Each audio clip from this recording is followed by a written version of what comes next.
and own so much land. True story. Yes. Okay. See, Thomas Sankara is the same guy who said better to have water for all than champagne for the few. Yeah, right? And huyo tu. Okay. Huyo jamaa alikuwa mjanja, alikuwa anajua Kenya anasema. Yes, and vaccination. In his time, over 2 million children were vaccinated. In that short time he was president. Yes. He began the reconstruction of railways and roads. Okay. And he outlawed forced marriages and polygamy. Yeah. He stopped forced marriages and polygamous marriages. Yes. Ile unaambia utaoa yule jamaa. But why would he do that? It was rampant, and one of the things that forced marriages did and polygamy. Well, I understand the forced marriage part. The polygamy ndio kidogo niko na. Polygamy played a role in these forced marriages, but it also interfered with the education of the girl child. Okay. Mzee akomawaya anaona akona wasichana kama 5. Angalau jamaa 16. This one is a bit too old. Yeah. Aolewe. Mtoto akubali ako skulini. Yeah, 16 is a very young person. If you taught in a girls' school as I did in the early part of my career, yes, it's something one saw, and there are a few things that used to pain me as much as that. This girl is sharp, A student. She's in Form 3. The father decides she's getting married. So the father, please, let this girl finish Form 4. Then marry her off if you want. But at least let her have a certificate. No. What was even more painful is I got to see girls who were married that early. 3 years, just 3 years down the line. I meet them, they're divorced. Pigwa talaka. You know, some cultures are strange. They're strange because in my culture, the culture I grew up in, yes, one didn't see that. But old men didn't always, people like my grandfather and his ilk, yes, they did not see the benefit of educating girls. No, they did not. It's people of my father's generation, yes, who saw the need. But when people talk about the disadvantage that the girl child had over the years, it is not, you cannot possibly exaggerate it. Yes. They were disenfranchised from the get-go. That no longer pertains, but yeah, these are the things that Sankara fought. And by the way, it is a country rich in gold, zinc, manganese, phosphate, limestone, diamonds, bauxite, nickels. Yep. Bro, sio ni mingi? Hizo ni mingi. Hizo ni mingi. Sawa. You know, still on that issue of the girl child, I meet some of my friends who are dating ladies, and some of them, the girls, that is. You talk about now in your now, like 2026. Plana jamaa ana date kadem kayang, alafu unamuuliza bro, plan ya udem kuingia shule, I hope iko mahali kwa plan nini? Jamaa anasema sasa ende shule akafanya nini? See, I'm sorting her out, like I'm paying all the bills. I'm like, yeah, which is a good thing, by the congrats, but at the very least hata apate diploma basi. At the very least ndiye aweze kujisaidia. Sema ati hapana ya nini? So I asked them, na ile siku hautakuwa, God forbid of course, ama ile siku hutaweza, because anything can happen. You can fall sick, you can lose your job. Tuanze tu hapo. You can lose your job, you can break a leg, you can break an arm, you can, like there's 65,000 things that can happen. So what will happen at that time? Anasema ati abuda hizi vitu zitafanyika. Yeah. What is it about some of our cultures where people actually think that it is okay and it is desired that the person you marry shouldn't be too educated? The girl specifically. That's the one I'm referring to. Yeah. Ni shida kama amesoma. Ni shida. Zingine zinakuanga tu perception. Haikwangi ni ukweli. Ni zile za tidema kisoma sana hata ni challenge. You know? Hata arguments, yani tutakuwa equal. Is that not a good thing? But you know, these are the insecurities. Like tutakuwa equal, like nikimwambia ataniambia. Sasa you know, that's a threat. Again, is that not a good thing? It's a good thing because both of you will sharpen each other. You'll become better, you'll have a better home. Yeah. Kuna wase tu si tu kataa kufikiria, and there's nothing much you can do. That one you're actually quite right. Mtu akikataa kufikiria, the most you can do. What can you do? Si whether unamwacha aendelee na maisha hiyo yake ufala ama Right. Twingie, it is now 20 minutes past 6 o'clock. There's a breaking story here. 2 Kenyans among 14 dead in South Sudan plane crash, yeah? This happened last night. A light passenger aircraft flying within South Sudan has crashed in a remote area outside Juba, killing all 14 people who were on board, according to authorities who confirmed the incident on Monday. The South Sudan Civil Aviation Authority reported that the aircraft came down about 20 kilometers southwest of Juba shortly after it had taken off from Yei. That is Y-E-I, Yei. Emergency response teams and aviation investigators have since been sent to the crash site to begin examining what happened. Officials said early findings point to possible bad weather along the flight path, with low visibility being considered as one of the likely factors. However, they stressed that the cause of the crash has not yet been confirmed and a full investigation is ongoing. That one, you shall get the story on our website as the story unfolds. And the Russia dorms lacked cameras. Even a CCTV system functioned before blaze. This is according to what was told by the court, or rather in the court. Now, fresh details have emerged in the inquest into the Hillside and Darasha Academy fire, with testimony showing that although the school's CCTV network had been repaired and was fully operational days before the incident, the dormitories where 21 boys died were not under camera surveillance. When the hearing resumed before Senior Resident Magistrate Mary Gituma, CCTV technician James Gidinji told the court on Monday that his work at the school had restored a system that was previously not functioning. He said that by the end of August the 30th, 2024, all cameras had been fixed and were recording as expected. Gidinji explained that he replaced the digital video recorder, installed a new hard disk, changed 5 cameras, and restored the power supply.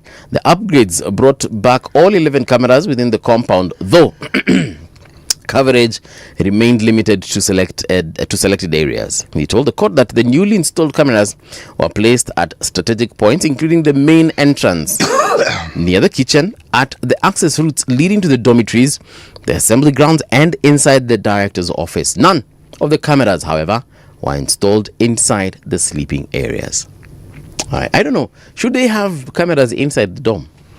Like inside where the kids are sleeping, where they change their clothes, where they probably go to shower?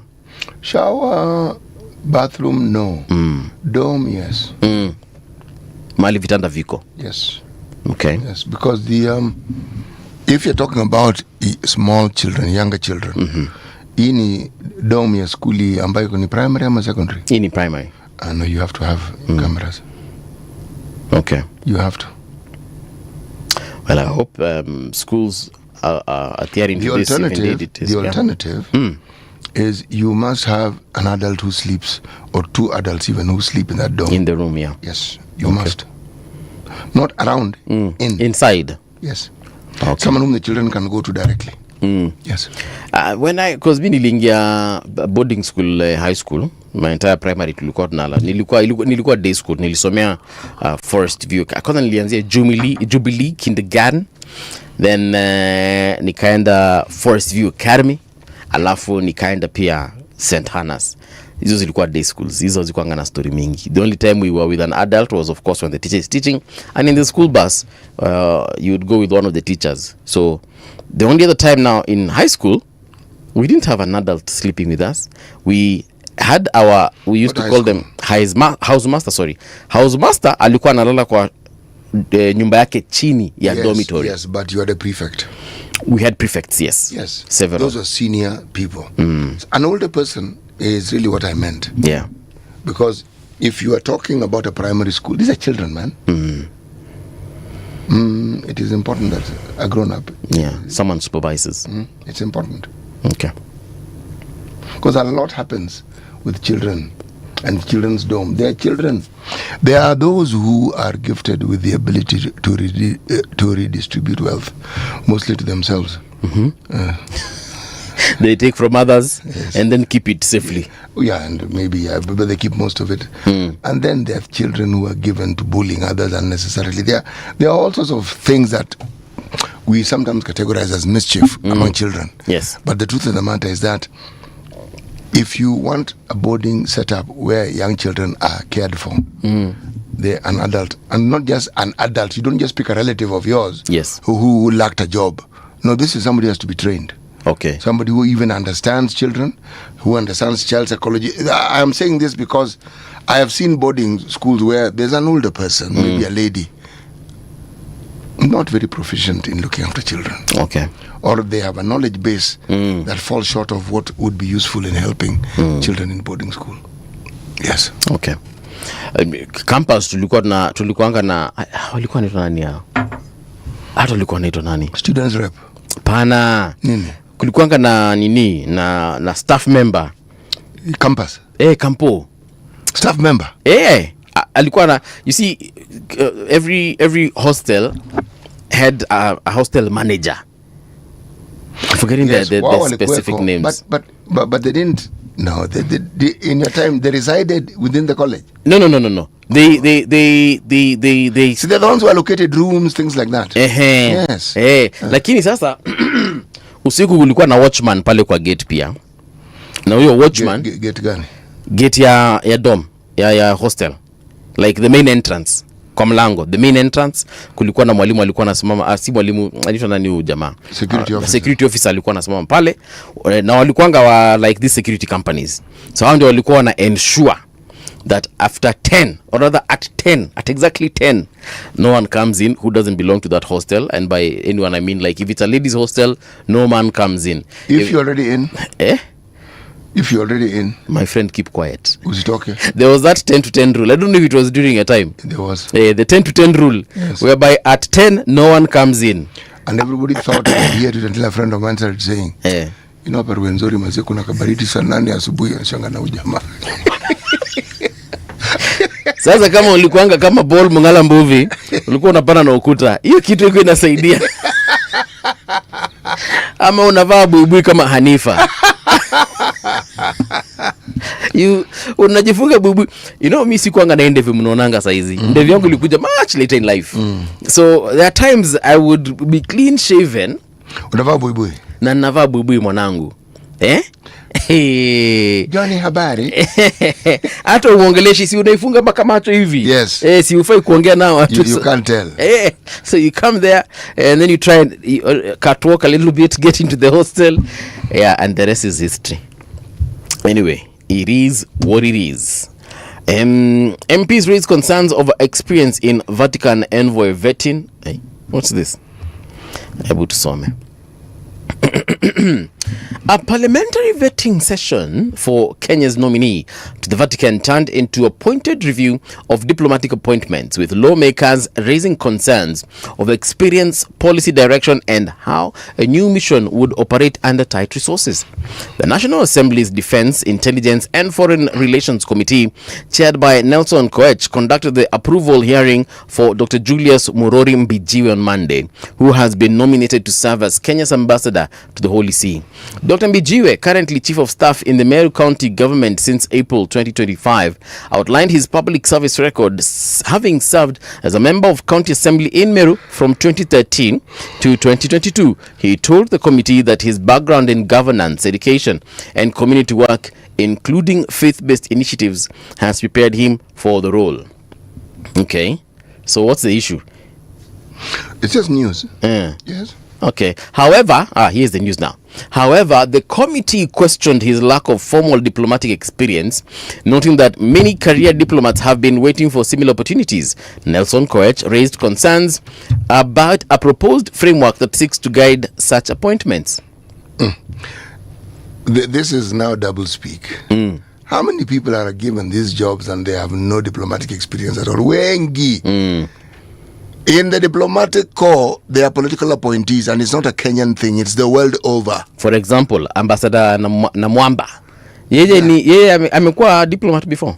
What? Ama diplomacy yake ni ya serikali wakati alikuanga member of parliament. So that when you engage former senior military officers, right, and the ambassadors. So there's some fundamental training you go through before you actually get to your post. But political appointment doesn't require that one is a career diplomat. No. That is, unless you will simply say that only people who are in the diplomatic corps can be given diplomatic jobs.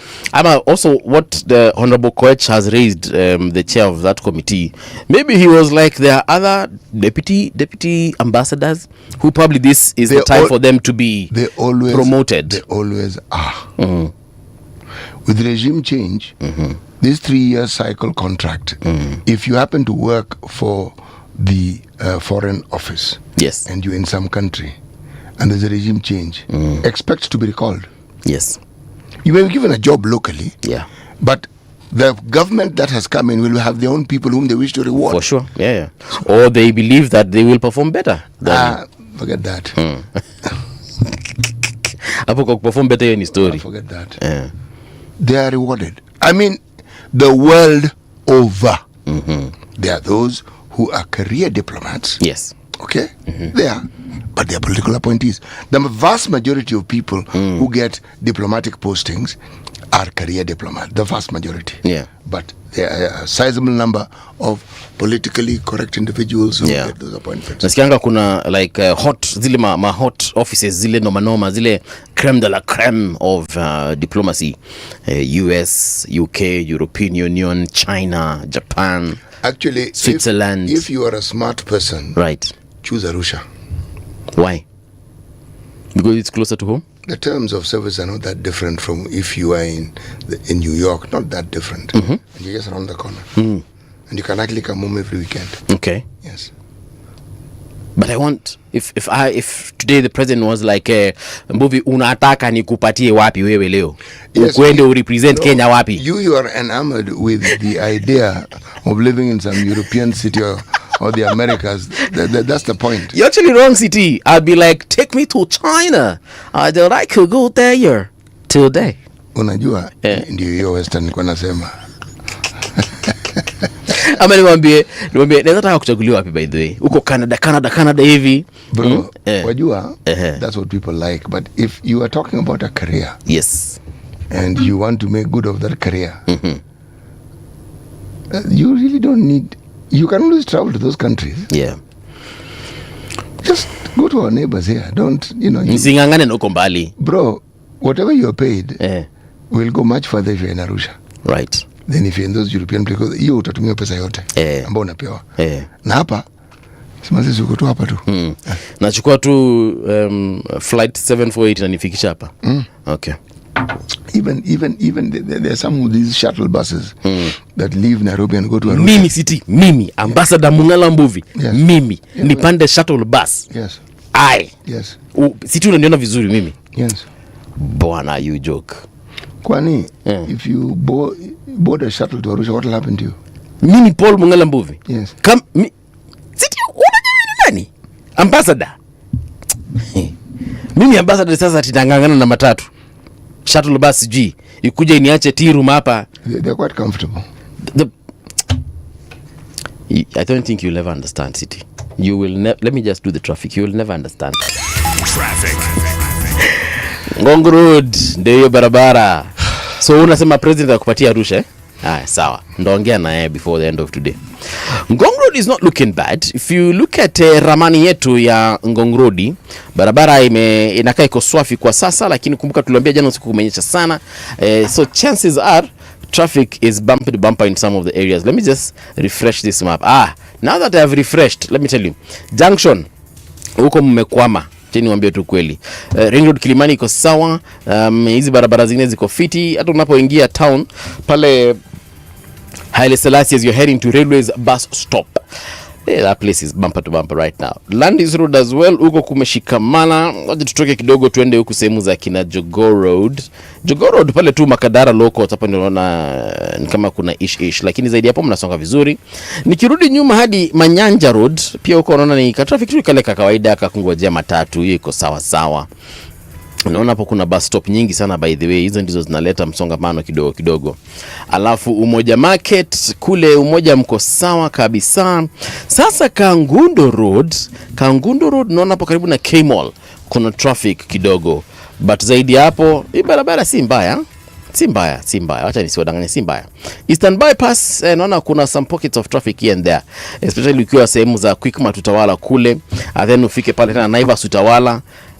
Kwani mnafanya shopping saa hizi ndio maana kuna traffic hapa, mashida iko wapi? Alafu pale JKI Fire Station pia hiyo stretch yote inakaa iko bumper to bumper wakati wa sasa.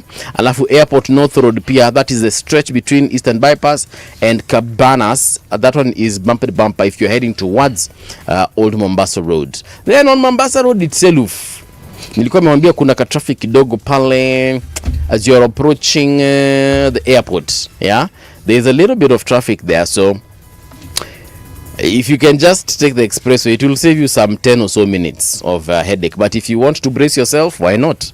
Then let's take a look at Mombasa County. Kuna mtu aliniambia sifanyangi traffic ya Kisumu, ndio kufanya tu saizi. Mombasa County iko sawa kabisa. Nikiangalia huko ni kama hata watu Mombasa kulinyesha by then. Naangalia sehemu za Tononoka na kule kuko sawa. Pembe za Ndovu pale Mombasa Road iko sawa. Edna ananiambia traffic ya Utawala is caused by flooding on Kangundo Road. So again, that is something that you need to consider if you're leaving those sides or heading towards those particular areas, right? But Mombasa, the island is looking clean right now. It's Selassie Moi Avenue, Nkuruma Road, Kikowani, Kaloleni, Landi ya Makupa huko, Shimanzi, kwa Kiziwi huko naona kosa kabisa. Then if I head on over to the continent, also looking fantastico. Jocham Hospital, hiyo barabara yote ina stretch all the way to Nita Mombasa, and Nyali Center is clean. Links Road as well, hiyo pia yote iko sawa. Watu wa Mombasa leo naona hata hawako busy. All right. There you have it. In case you see something I need to know about, holla at a brother. On Radio Generation. All right. The only newspaper I have is the Standard newspaper, and it says billion shilling suit. Former Deputy President Rigathi Gachagua, who was impeached in October 2024, had his day in court yesterday as his lawyers challenged the process, terming it rushed, biased, and politically driven. They argued he was denied a fair hearing and raised claims of bribery and ignored court orders. If he succeeds, the case could open the door to billions in benefits and compensation claims against the state. Where? So here's Gachagua's timeline, ladies and gentlemen. Early October 2024, impeachment motion tabled in the National Assembly. October 4th and to 5th, public participation held. It would later be challenged as rushed and flawed. October 8th, members of parliament pass impeachment motion. Case moves to the Senate. Mid-October, Senate hears the case in plenary. Gachagua's lawyers allege bias, limited hearing time and procedural breaches. Mid-October, Senate upholds impeachment on 5 charges. Gachagua is removed from office. October 18th, Professor Kithure Kindiki sworn in as Deputy President. Late 2024, Gachagua files court challenge citing unfair ouster process and illegalities. In April 2026, Gachagua drops reinstatement bid, now seeks compensation and full benefits. This is currently ongoing. High Court to rule on legality of his impeachment. The decision could cost taxpayers billions. Mesikiva City. Hii kitu kikubalika ni kumaanisha ya kwamba mshahara yake, of course, which bado tungemlipa, lakini sasa tutakuwa tunalipa 2 vice presidents, one who is in office and one who is not. So what do you think about what? About that situation? He's exercising his rights. Yes, he is. And the question as to why he decided to drop the case, that one only he can answer. He's dropping the reinstatement part. Let's even assume that it was possible to reinstate him, which I think it's not. But let's just, entertain the idea. So he's reinstated to work with who? With the same guy he has been insulting and castigating for the last 2 years. You see, the debate that we have regarding the impeachment of the former deputy president, again, opens the doors to the Kenyan public and the citizens of Kenya understanding our laws in far greater measure than we have before. What impeachment means. What are the ramifications? What is the legal position about impeachment? Once you're impeached, what happens? Is it a political process? Is it just a legal process? Now, these are the things that we're beginning to understand. Yes. There are those who argue that once you're impeached, it's a wrap. You're done. It's done. So he wants the court to reverse the impeachment, of course. But the impeachment isn't done in court. The impeachment is actually done in parliament. Yeah. Okay. But you see, when the court says that, hey guys, hapa kulikuanga na kaishu kidogo, vile mulimpichu jamaa, it wasn't procedural. So yes, the court can interpret the process and can determine whether the threshold was reached. But when the impeachment takes place, remember, the Senate at that particular point is acting as a court of law. They look at all the same thing the court is going to look into. Yes, so you are saying that when they looked at it, they didn't take into consideration everything that the High Court would actually take into consideration. If there were biases, I would say that they didn't. Biases will always be claimed to be there, because if you are being impeached, the process is started by the members of the county assembly. They have reasons and they give reasons. Now, the reasons, that is where now the issue arises. Do those reasons reach or meet the threshold? Yeah. Ndio maana nasema sasa, because that's even in a judiciary process, that's why we have the court of appeal. Yeah, so you appeal to a higher court until you get to the court of appeal, then kishindikana sana, maybe, I don't know, Supreme Court. Now, if you find yourself in this situation that Rigathi Gachagua is in, then that means that if the Senate and Parliament at the time were acting or performing the functions of a judiciary, then that means that itafika mahali lazima kuwe na an appeal process. Na inaweza semekana there's precedent. The gentleman called Wambora, he was governor of Embu. Yes. Impeached twice, went to court twice, and in each time that impeachment was overturned. Again, this is us understanding our constitution and how it works. Okay? Yeah. This gives us an opportunity, by the way. Yes. And once this has been set up, means any impeachment going forward, at least people will know that if we are going to impeach CT as a deputy president, we need to or as a president, then we need to remember what happened in 2024, and then now 2026. Yes. Yeah, we might as well just cover our bases. Sababu tutajipata hapa tena. Sawa. People Daily front page wanaita Fuliza economy. Living on credit, why Kenyans can't save. Page 13. Mimi nimekuwa nikisema hiki kitu for a very long time. Yes. For about 5 years. It is not impossible to save in Kenya. It is difficult. Na kuna amount zingine unakaanga hivyo unajiuliza, hii kuna haja ni save mwaka mzima nimejipanga nimesave 12,000. Yes, that's fine. Yes, but 12,000 ni pesa. Kuna mtu anaona 12,000 hiyo ni pesa, ni afadhali hata nitumie badala ya kusave 1,000 monthly, yeah. Wacha nipige sherehe na hiyo pesa. That's a person who has not encountered adequate hardships. Wacha nimalize. So afadhali nikule sherehe na hiyo pesa, nikule kuku. You are very keen on kukula sherehe na pesa. I'm not going to interfere. Please, kula sherehe na pesa yako.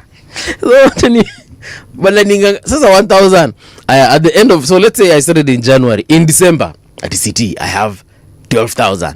Your 12,000 is not even enough for fuel to take me to Shago and come back. 12,000. Ufiki? Kuna mtu kama unaendesha Prado, hiyo pesa itoshi bro. Wewe uendeshi Prado bro. But nimekwambia una get what I'm trying to say, right? No, I don't. Look, I am going to make this conversation very difficult for you. CT unakuanga na shida. So what you do, just continue the story and continue the Prado and the 12,000. Okay, endelea, Okay. Hata tuseme uko na tuk-tuk.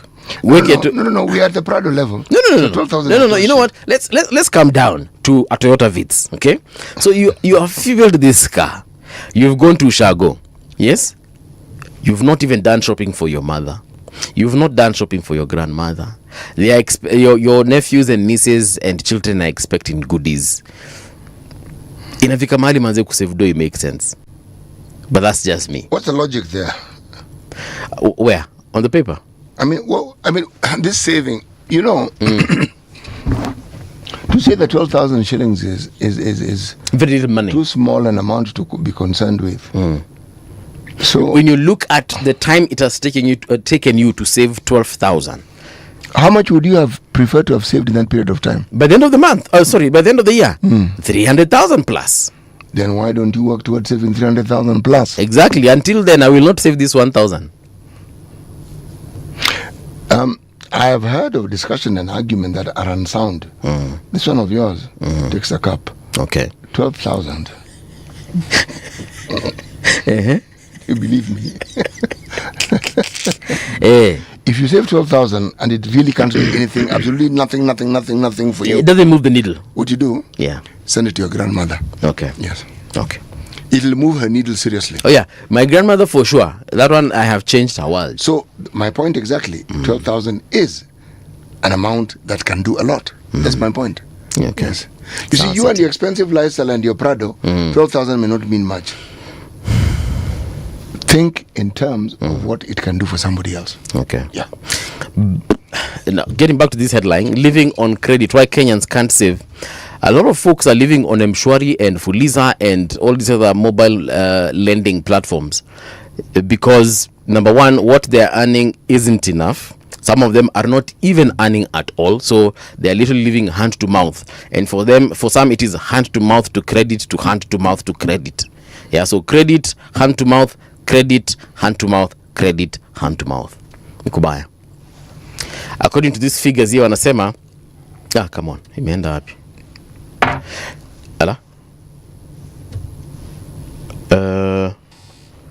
68.1% rate of savings dropped on 68.1%. Rate of savings dropped to 68.1% in 2023 from 74%. Lack of savings has led to decline in long-term savings from 39.5% in 2021 to just 17.1%. Imagine from 39.5. This is less than half. And then only 18.3% of Kenyans are considered financially healthy. Most struggle to consistently meet their financial needs. Financially healthy. Some 39% of Kenyans reported going without food due to lack of money, with 21% experiencing this multiple times in a single month. Multiple times in a single month. Meanwhile, 57% of men and 63% of women have had to reduce their food expenses just to meet financial obligations. Loan defaults increased from 10.7% in 2021 to 17% in 2024, and I'm sure it is worse in 26. Lastly, Kenya's ratio of savings to GDP has stagnated at 12% for the last 11 years and is now showing signs of further decline against the global average of 25%. 12% hiyo ndio sisi tuko nayo, global average ni 25%. Iko shida. Fuel pricing mess. EPRA questioned over 1.06 billion expenses. So this is on page 6. A special audit on importation of petroleum products between March 2023 and June 2024 reveals anomalies and weaknesses in fuel retail price settings. EPRA questioned over 1.06 billion expenses. EPRA is being held to account. They are being told there are these expenses that are attributed to your processes and procedures. Kindly explain. Yeah. Why is it 1.6 billion? Why is it not 1.8, 1.9, or even 600 million? Explain. Watatuambia. Sindio? Si tutajua akituambia. Yes, ni pesa yetu wanaongelea. Over to you, Siri. I am looking at something called the Daily Nation. They also have at the bang in the middle of the paper, Gachagwa's U-turn in court. That's what they call it, okay? And it brings to the fore what we were discussing earlier on the role of the courts in these matters. It's actually supervisory. Yes. The actual process of impeachment takes place in Parliament. But the courts have a mandate and a requirement to ensure that the bold print and the fine print and everything in between of the law is followed with regards to that process. Yes. And it is them who look at the law and say, this is what the law requires for this process. Here, you did not do what you're supposed to do. Yes. So that's what the court does. Yes. So the court doesn't overturn the verdict. What the court does, the court points to what it is that would make that process unconstitutional, simply because you haven't followed the due diligence that is required by the Constitution. As simple as that. Okay, then also in the Daily Nation, why Orengo-Oburu rivalry is beyond Ruto's re-election fallout. Sawe stands to earn 129 million from history-making London run. This guy is going to discover he has very many relatives. As for best friends, I think the number just went shot up exponentially. And people who know how they helped him, and who without them, he would not have been able to, and without them, my goodness. Hii pesa ambayo inakuja namna hii inataka shida. One bottle at a time. A woman's resolve to reshape waste industry. Her glass bottle recycling enterprise processes up to 690,000 bottles a month and employs 45 people. Then there's a harrowing story of a woman, last hours of woman who died after 6th floor fall in Kileleshwa. Yeah, 22-year-old girl or lady. This is a ninio. She was with a man, and the man was arrested. He's currently in custody, but he was asked, hey, what happened? So long story short, he said that he was busy somewhere, kidogo kidogo kaona msichana amesimama kwa dirisha, kidogo kidogo akajirusha. But me, this is I know we are told to not victim blame, but me, I'll just let my younger sisters know, and of course my older ones who would find themselves in this situation. My friend, mapenzi utafutwa kwa utaratibu. Wacha kufuata watu wako na magari kubwa kubwa. Wacha kufuata watu wako na mapesa. Wacha kufuata iPhone. Actually kuna mtu aliandika hivyo online akasema hizi iPhone zinatafutwa kwa nguvu. iPhone?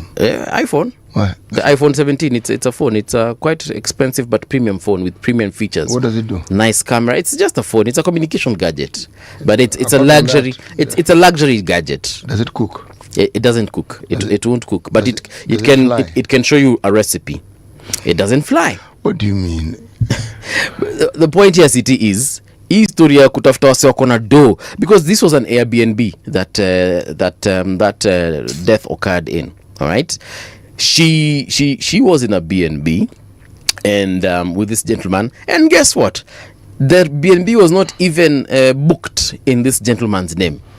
It's like me asking New City to book for me a B&B so that I can take some lady to that particular house. So the details on the ID si hata za huyu mwenye alikuwa na msichana mwenye alijiua ama mwenye alikufa. So wasichana wenzangu, tafadhali mwacheni kufuata pesa, tafuteni tu mapenzi, someni kwa bidii, mjitengenezee pesa zenu, mpate mtu ambaye anakupenda legitimately na mtu ambaye atakushughulikia legitimately. Kufuata do bwana, mtaendelea kufa.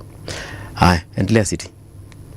Inside Professor Munavu's unpublished interview on his vision of CBE, Professor Munavu defended the controversial decision to domicile junior school in primary schools.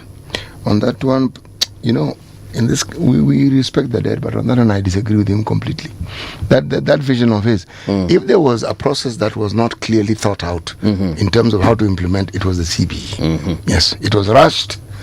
There were too many things that were unclear, and the manifestations of it we're seeing now. Yeah. You're talking curriculum, you're talking books, and how long have we had the CBE? So, no. On that one, he got it wrong. He got it wrong. Governor Fernandez Barasa wanted by MPs over 16 billion. Yeah? Let me just read it for you. Right. Kakamega Governor Fernandez Barasa is among the former executives of the Kenya Electricity Transmission Company, otherwise known as KETRACO, wanted by lawmakers to answer questions on regular payments of 14 billion on way leave compensation. Wameweka wa pylon zao na ninyo zao kwa wamelipa. This compensation issue, this isn't the first institution it is dogging. The Standard Gauge Railway had similar problems. Yes. And there's a gentleman called Dr. Swazuri. Yeah, mother tongue influence. It's okay. Yes. It's okay. Tunakuelewa ni Mjaluo. Yeah. Endelea. So,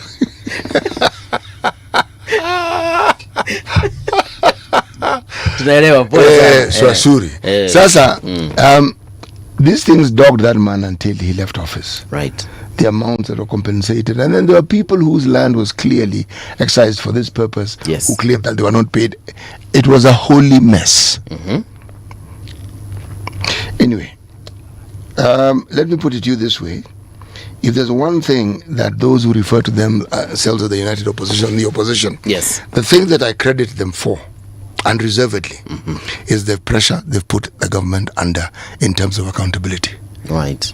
There's one gentleman called Rigiji who has been unrelenting. That guy has got info for days. He has been unrelenting. Watu wameanza kumuita prophet. Kama si hii ni hii. Kama si hii ni hii. The new Raila. Actually, whatever it is Raila did in his time, yes, that falls into the category of education that is available free of charge to anybody who wishes to understand it and apply it. And if that indeed is what he's doing, then he is following a good path because it's working. It is working. It is. Yes. But you know, there's some things that Raila would say. For example, the raid on standard newspapers back in the day. It was in the year 2000 and what? I can't even remember.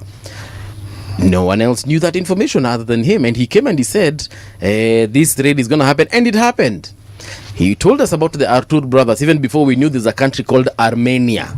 He said there are two Armenians. I think that's actually the time people started Googling this place called Armenia. He told us there are these two individuals from Armenia. People thought it was a different planet. They're in the country. They've been given police credentials and they're able to operate in this way and this way. That's the first time also Kenyans heard of this word called mercenary. Mambo. In this day and age, the only person who's coming close to that is actually Rigiji. Well, that is what happened. Nature bores a vacuum. If there is no Raila, he stepped in.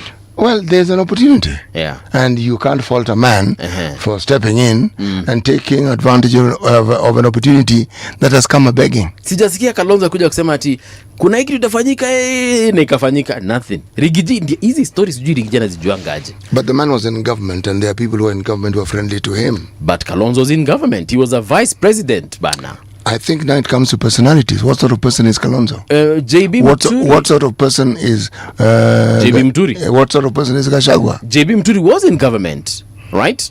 Martha Karua was in government. Nipatie principal mwingine. Wamalwa Eugene was in government as a minister for 10 years actually. Defense. Kwanza alikuanga defense. Kama ni kuna mtu anafaa kuwa na mtu wa ndani mwenye anamwambia Buda, unjue kuna kitanka kimekuja pale Mombasa kinataka kumwaga mafuta. Ambia wase. Should be Eugene Wamalwa. In my opinion, of course. So, I don't know, man. I keep bringing in Mukisa Kitui, but that man left to go and work in UNCTAD. Alikafanya kazi. Wajua jamaa, credentials kali sana huyo jamaa. So his term in office was long forgotten. Many years intervened.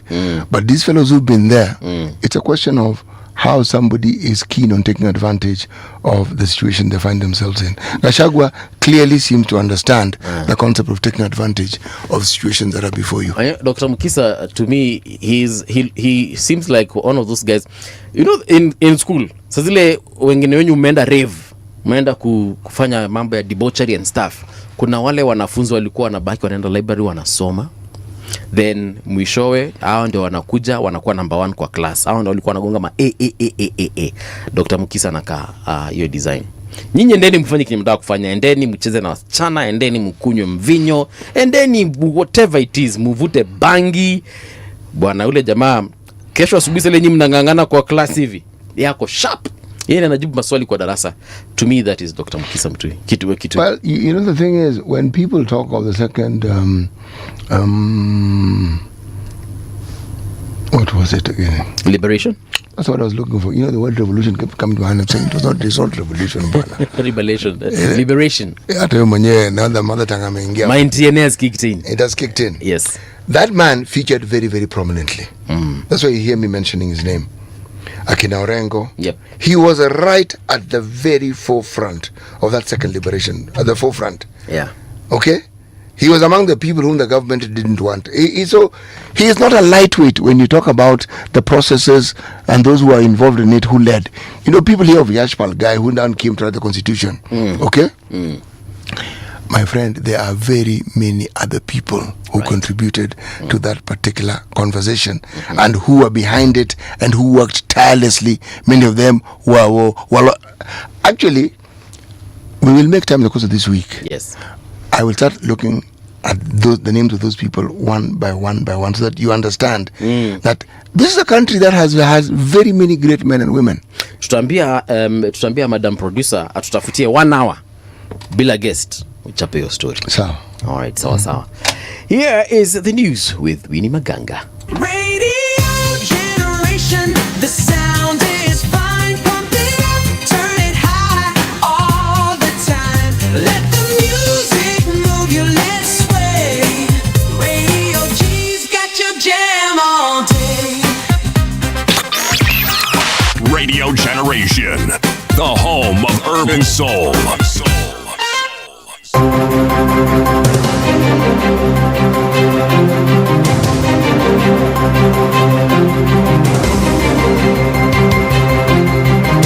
This is the Radio Generation News. Good morning, I'm Winnie Maganga. A woman linked to a viral video over the Garissa shooting has been detained for 10 days as investigations continue. The Directorate of Criminal Investigation secured a custodial order from the Chief Magistrate Court at Kahawa Law Court, allowing detectives to hold Bare Sahara Hamid at Kilimani Police Station. The detention will enable investigators to complete inquiries into allegations of hate speech and ethnic incitement tied to the viral remarks. The Office of the Director of Public Prosecutions has opened a new case against preacher Paul Nthenge Mackenzie and 7 others over the Kwabenzaro deaths linked to his teachings. A court in Mombasa heard that at least 52 followers died in a second incident in 2025, even as the country is still dealing with over 400 deaths from the Shakahola forest tragedy. Prosecutors say the group encouraged followers to abandon normal life, take their children to the forest, and fast to death, acts they now term as murder and crime against humanity.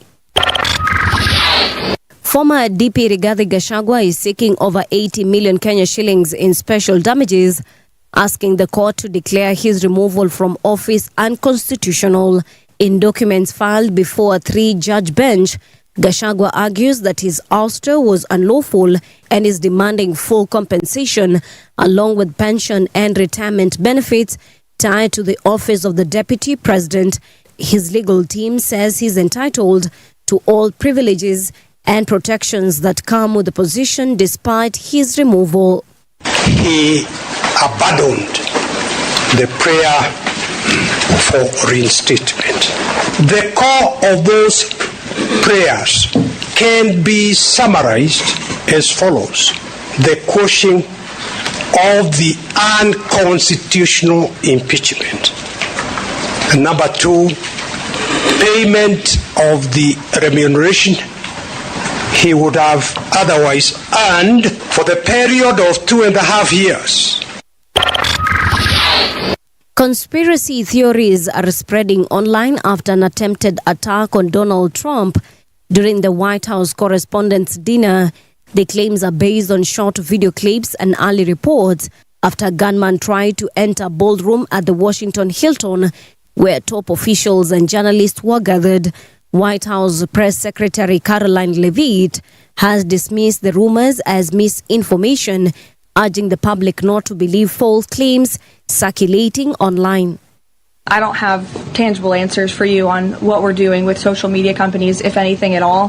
What I will say is it's very important to us that we get the truth and the facts about this case and any case out there as quickly as possible to dispel some of that crazy nonsense that you do see running rampant online. And I think the Department of Justice and the FBI thus far have done a good job of disseminating the truth and the facts about this alleged attempted assassin, the perpetrator in this case, and I understand he'll be arraigned in court very soon. You all see that, and the Department of Justice will be giving a briefing and an update later today. And that's the truth on Radio Generation. Good morning. I'm Winnie Maganga. The views and opinions expressed on this program are those of the guests and do not necessarily reflect the views of Radio Generation. Radio Generation assumes no responsibility or liability for the interviewee's views. This is Radio Generation. In the beginning, there was morning radio. But now there is Radio Generation's The People's Breakfast, curious and bold, getting facts from the shadows. That's what it is. Now, as the city wakes and secrets stir, a bright new voice shines. The People's Breakfast. Your morning, your voice, your journey. Good morning. Good morning, my neighbor! Welcome to the home of hard truths and bold insights. Radio Generation.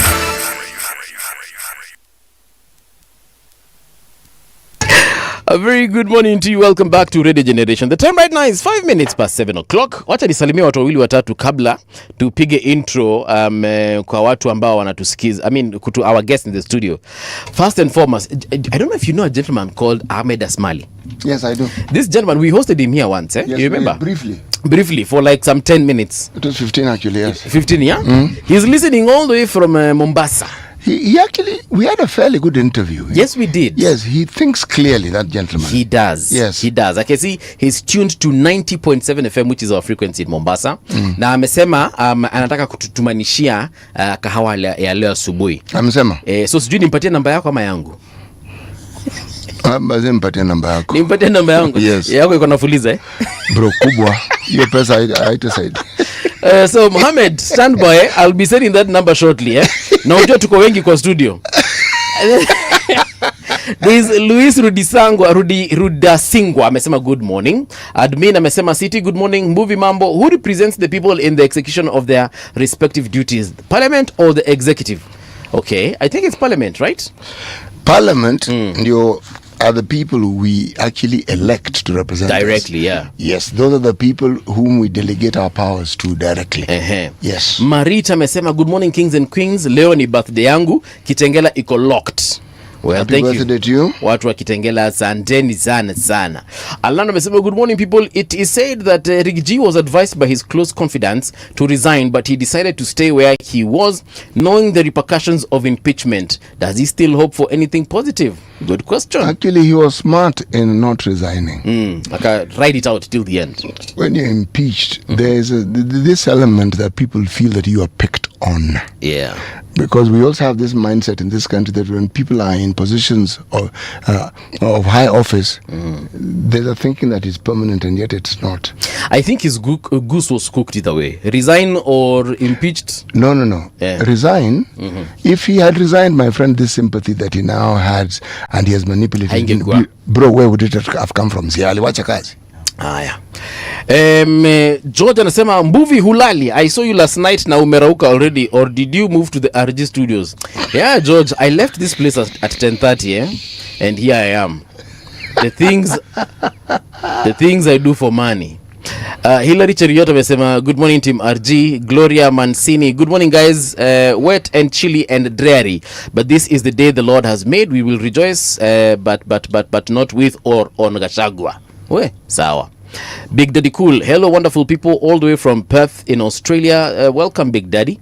Job Kola amesema za asubuhi mwandamizi CT na bwana Mbuvi, niko ndani siku iliona baraka kwa wote. Haya, sawa.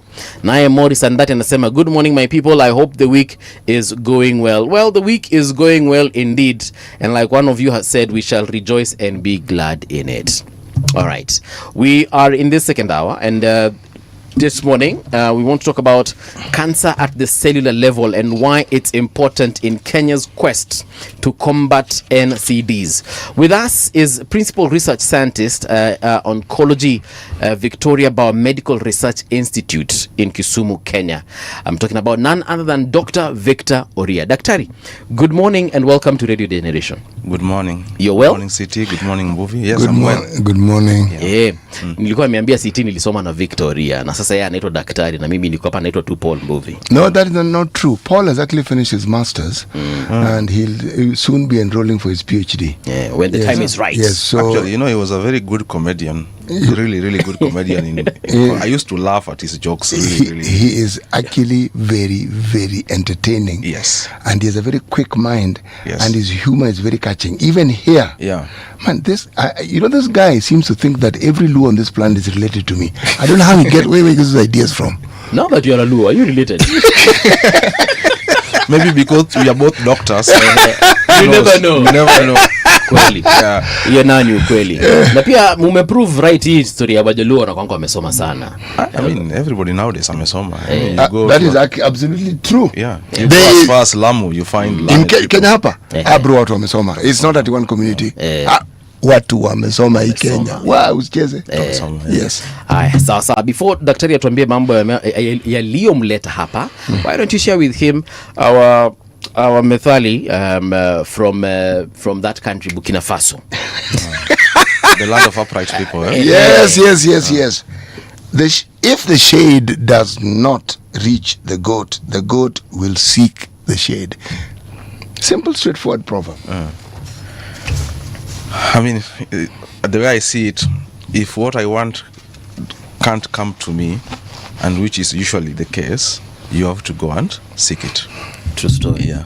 So if you want to do something, you can't be in a place of comfort. You have to go to where that thing is. Yeah. So that you get what it is you're looking for. Yeah. It's just like what we were told in the Bible, seek and you shall find. Yeah. You knock and the door shall be opened. Ndio hiyo sasa. Yeah. All right, thanks Doc. Tell us a little bit about your research institute and what exactly it is that you do there. This is a Victoria Biomedical Research Institute. Where?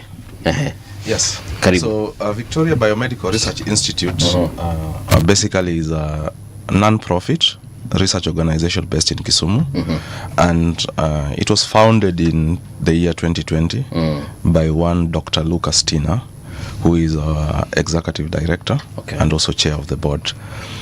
So he's a clinical researcher by profession. Right. He used to work for Cambridge for a long time, and then he decided to come and start his own shop.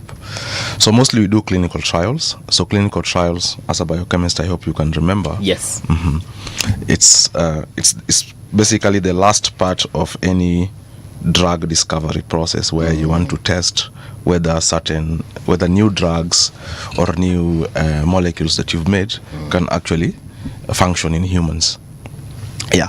So we run a lot of trials for malaria, tuberculosis, sickle cell disease, respiratory illnesses, among many others. But we don't only do clinical trials. We also do something called implementation science. Okay. So you realize that in this country, there are many reports that are written. We do commissions, we do studies, but then they end up on a shelf somewhere.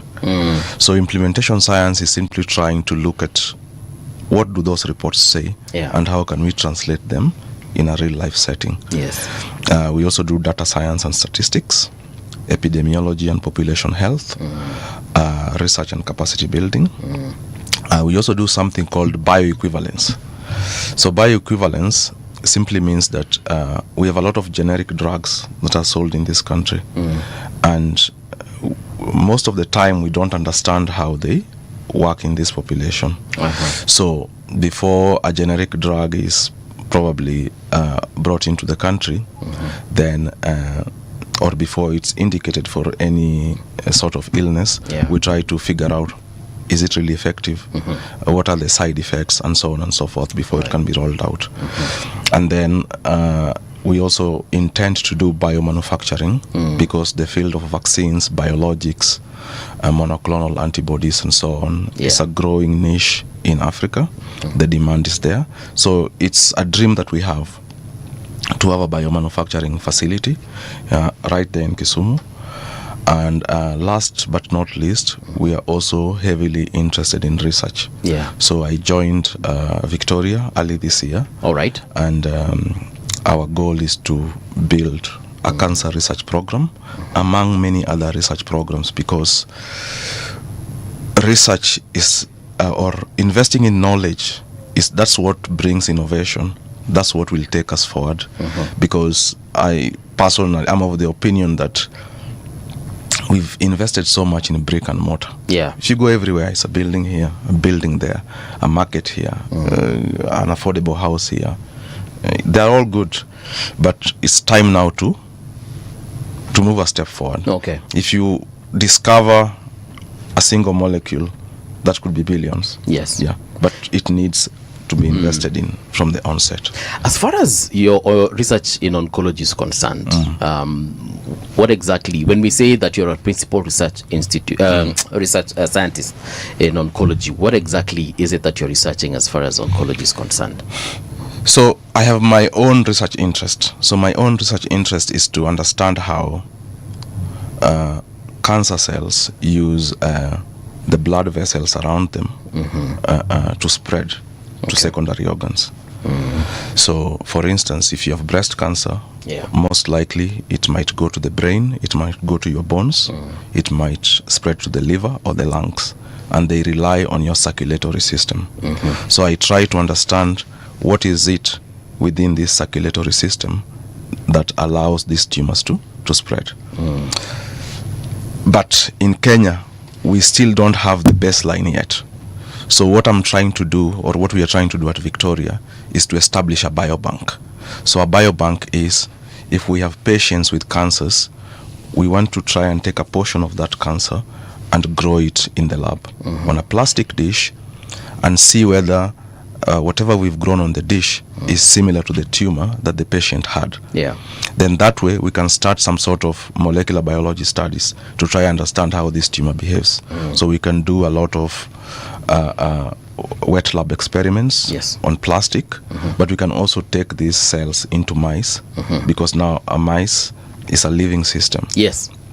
And many biological studies, whether you want to develop a drug or figure out a biomarker to diagnose a disease, we take these cells into mice. Because so you take, for example, you extract cancer cells from a human patient. Then you introduce them to mice. So basically it's like you're transferring the patient's cancer into the mouse. Because then it gives you, it's like a tool that allows you to study the tumor, because you cannot really do it on a human being. It would not really be ethical. So, and we use mice because their genetic makeup is almost 99% similar to our genetic makeup. So what a mouse gene would do is the same what a human gene would do in many cases. Just for us to understand this better, since humans are a different species as opposed to mice. How then do you make this human cell that is cancerous, infect the mouse? Like, is there a special process, or you just inject it and then you have transferred the disease? So usually we would use something called nude mice. So a nude mice is mice whose immune system is non-existent. Because if you take the human cancer cells and put them in a mouse, in a healthy one, they would reject it. So we would use nude mice. But now where research has reached, we are also starting to develop mouse tumor cell lines, because then the mouse tumor cell lines allow you to study the tumor in a living system that has got full immunity. Because we realize that you cannot study cancer minus immunity. So you could do some studies in a nude mice without immunity, Right. and depending on what you see, you can then find an equivalent cell line and put it in In a healthy one. with Right. immunity, and see whether the behavior is It's the same. the same. All right. So here it's comparative studies, basically. Comparative studies. Something else that you mentioned earlier on is that whole issue of angiogenesis, right? Yeah. This whole issue of cells growing their own blood vessels, and Yeah. so that they can basically how they survive. We were having this conversation actually with a doctor sometime last week, a medical doctor, and the conversation did definitely come up. When you, because now you're saying that you're primarily looking at that, right? That's what my research interest is. Yeah. What have you found so far that is intriguing? So what is intriguing is that blood vessels are very different. Yeah. In fact, when you look at a growing tumor, Yeah. it has got 3 types of blood vessels. There is what we call the normal blood vessel, which is part of the normal physiology. Yeah. There's what we call the tumor blood vessel. So the tumor blood vessel is what the tumor has corrupted to serve its purpose. So it behaves very differently to the normal blood vessel. Yes. And then we have what we call the lymphatic blood vessel. So the lymphatic blood vessel is also part of the growing tumor, and usually it would drain the tumor into the lymph nodes. So a lymph node metastasis, or many tumors also like spreading to the lymph nodes Okay. Yes. before they go to other organs. So that's how they're able to move to the bone, and if they maybe you had prostate, it can move to the liver and so on and so Yes. forth. Yes. Wow. Yeah. And you're saying that the blood vessels are distinct. They are very distinct. What is the difference? So for instance, if you look at a normal blood vessel, it's very integral. Like the structure is uniform. You can see where it starts and where it stops. When you look at a tumor blood vessel, for instance, it's very leaky and it's messed up. It goes everywhere. The tumor one. The tumor one. Okay. So the leakiness allows the cells to get out very easily. The leakiness allows that when you have a medical injection given IV, Yes. it can't get to where the tumor is because it's already leaky, and so on and so forth. The leakiness allow other cells that promote tumor growth to come in easily. So it's a very strange world. I always called cancer like another living system within us. It's very strange. Yeah. It's like an alien that comes and then it does some kind of terraforming, Yes. and then it just makes its own environment. And the more I learn about it, the more I realize I don't know a lot about Anything, it. yeah. It's, if we Luos, they always say that we are not humble, but this is one thing that humbles you. When we come down to the DNA level, Yeah. Again, another issue that normal cells have, apoptosis. They come, they die, they move on, and life continues. But that is the natural order of the cell, because it will be born, it will serve its purpose, and then it is replaced. But in the case of cancer cells, that is not what happens, and it because there is some changes at the DNA level. Maybe just to help us understand again, what is it about the DNA? What happens in the DNA that makes these cells immortal? Is it that the DNA doesn't disintegrate like it should, or is it because the DNA has got some information that helps it not disintegrate and die, and for the cell to die? So I'll use the normal analogy of development. A child is born, it grows into an adult. First of all, a teenager, then an adult, then it grows old, and eventually Dies. Because that's how normal physiology works. Right. When you have a cell, it divides. After a certain point, the machinery breaks down, and then there's a switch within your DNA that says, okay, this cell is old, it needs to die.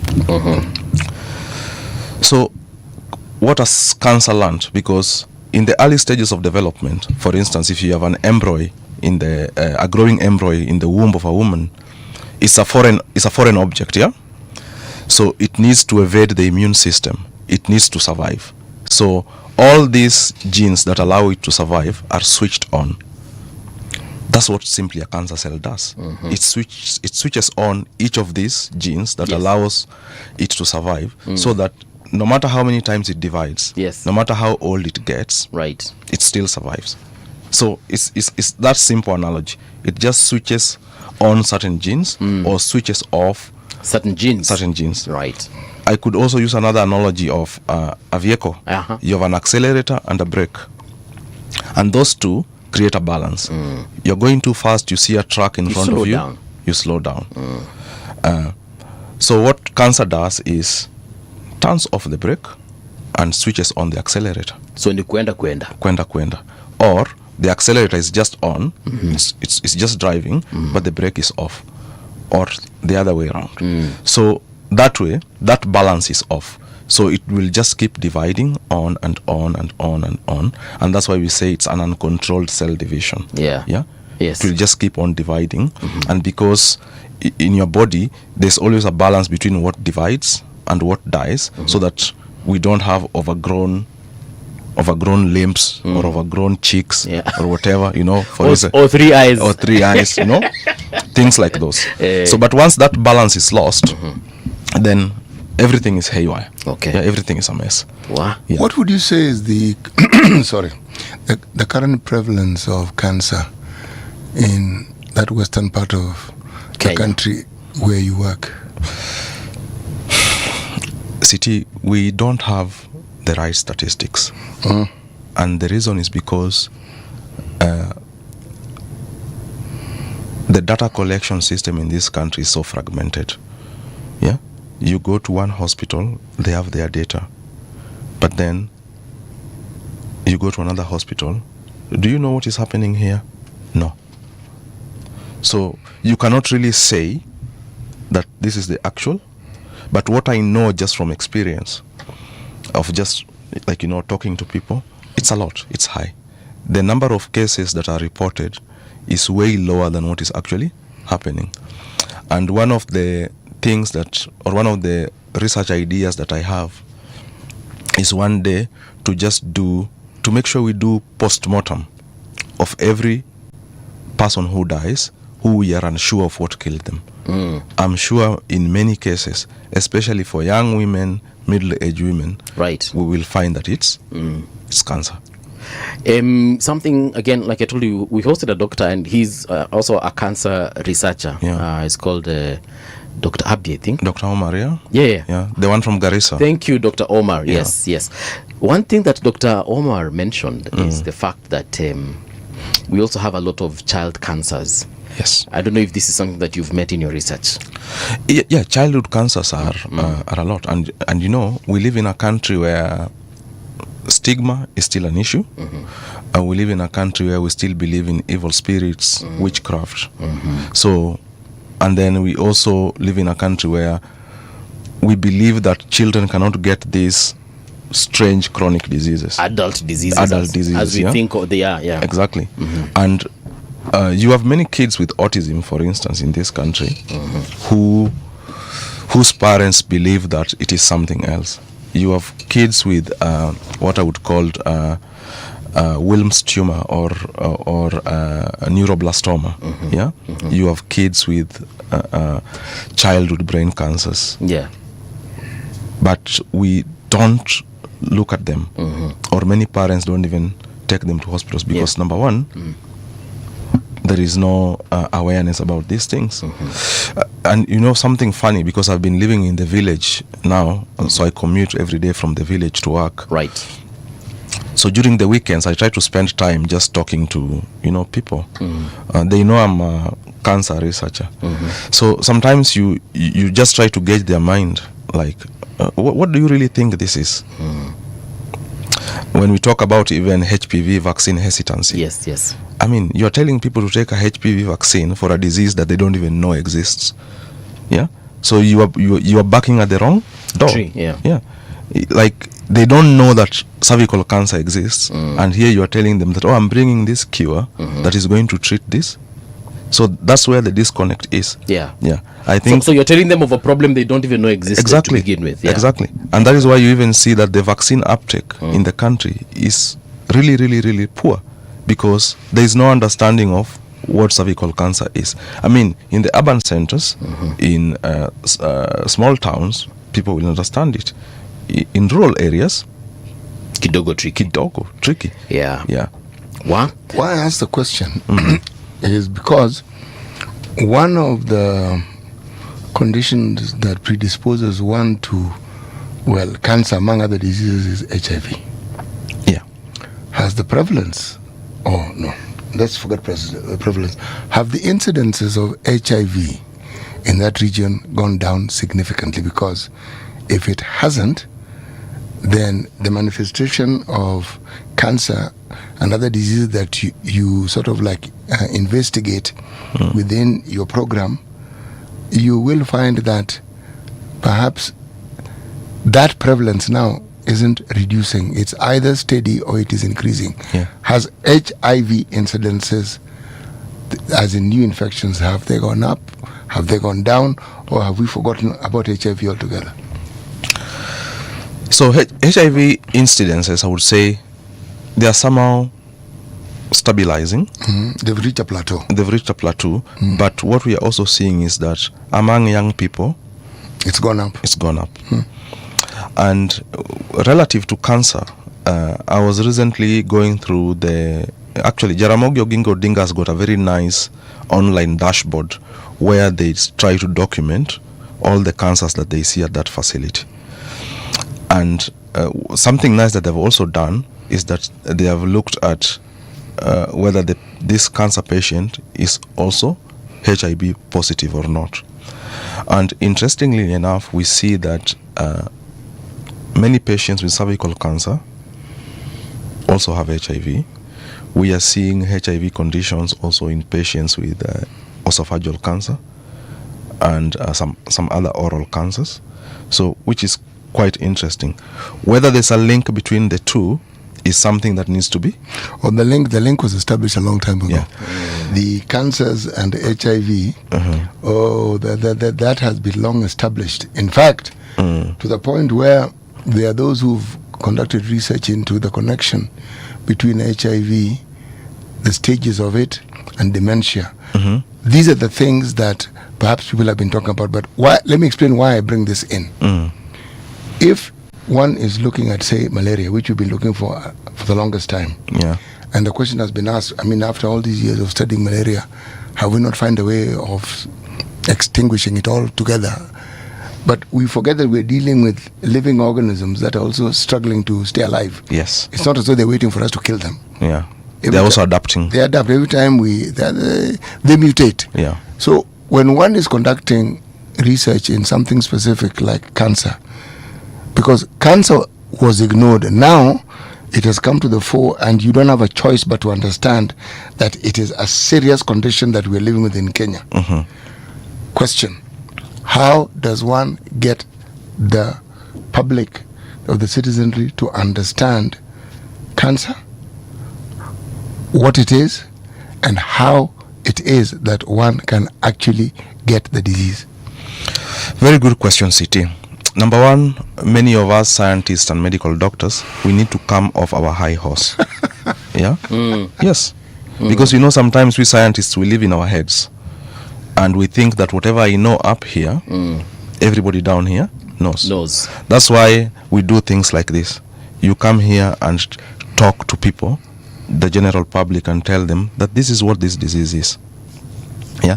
Because it makes no sense to do the research, publish it in a high-end journal, and then your peers read it, and then you're like, we are solving the cancer problem. I just told you here that in my village where I come from, there are women who go on every day about their daily work. You ask them, hey, I see you have young daughters. Have they taken the HPV vaccine? They ask you, what does that treat? Cervical cancer. What is that? They've never heard of it. So here you are a government, you're in Nairobi, pushing policy. Yes. We need all schoolgirls to take this vaccine. Yeah. Most parents for these schoolgirls don't know what cervical cancer So is. there's resistance. So there's resistance. Because remember also, vaccine hesitancy, not only for cervical cancer, many other diseases. We during COVID, we saw it here, even though we could see clearly that COVID is killing people abroad. Yes. And people are like, no, I'm not taking that vaccine. Yeah. It will not get me. So I think we've done a lot of disservice to the mass education of the public regarding diseases. Here's a funny thing. Yeah. I was reading something, I think on the CNN website or something, that there are people in the West who are actually, when they go to hospital for blood transfusion, they are demanding to be given blood from a patient, or rather from a donor who wasn't vaccinated. So they want an anti-vaccine blood. Yes. That's how bad it is. Yeah. Well, you see, this is the thing about human beings, huh? And this is also the thing about human beings who live in jurisdictions where some of the common struggles that people in third world countries have, they do not have. Yeah. They take the idea of choice to a completely different level. Yes. Okay? I would consider it even absurd. Okay? Yes. It is absurd. I agree with you. Yes, Yeah. but they think it is necessary for them. It is the same sort of thinking that brings about choice to the point where a small child who has not even reached 10 years of age is given the right to determine whether they are actually male or female, and they can actually make the issue up to a court. Some even think that in a previous life they were cats. No. This is utterly ridiculous as far as I'm concerned. Yeah. But then you have laws in some of these countries that actually allows children to make certain decisions. Yes. Allows people to make certain decisions. The adolescent ambiguity of sexuality is something that is exploited, and rights are then afforded. These people who are young, who are still forming, who still have many years before they actually get to a point where you can call them mature, that they are allowed to make life-changing decisions regarding something, and I'm talking about gender specifically because this is the discussion. Yes. Now, I cannot compare such a person with somebody who comes from my village. Yes, true. The person from my village has a problem with simply getting a regular supply of water. Okay, when it doesn't rain, and if it rains, at least there's water in the river. This person has to walk maybe 2 kilometers to the nearest clinic. It's not a hospital, a clinic, Right. government one, and sometimes it has no medicine. This person worries about the child going to school because the harvest of their sugar cane has not been paid yet. So these are things that concern these persons. So you're right, Victor. HPV is not their problem. It's not their problem. It's not their problem, and right now one of the things that I think we should, because like when you're in medical school and you are also at university with me, when we were looking at social determinants of health, something called health literacy was never part of it. But right now I believe that for us to even effectively combat malaria, for instance, HIV, tuberculosis, and other microbial diseases, health information is very, very important. Yes. Because you've seen it with people who you've been given a dose of malaria, you're supposed to take this for 14 days, for instance. They take it, after 3 days they feel better, They stop. Right there is how drug resistance Begins. develops. Yes. Begins. Because we've not informed people enough why is it that you're supposed to take this for 14 days. Okay. Yeah. So I think it's some research in its essence is a public service. Yeah. And we should do more than being in our labs. We should do more than writing papers. Yes. We should do more than seeking grants. It should also be about communicating what we do to people. Okay. If you explain to people that this is why we are doing this, this is why this is important, then when you come back now with a vaccine, when you come back now with a new product and tell them this is what we were doing, this is what came out of it, and you are part of this journey. Okay. Even if it means having small satellite small campuses, let me not call them big institutions, they're small campuses. Yes. Where people can walk in and out every morning and just, go there and learn something. Get information. I was in Denmark for the last 4 years, and one of the things that I saw there is that, in cafes, in bars, you have science concerts where scientists just go and they play music. Yeah, professors go there and they play music. And then during that period, they also try to teach people what they do.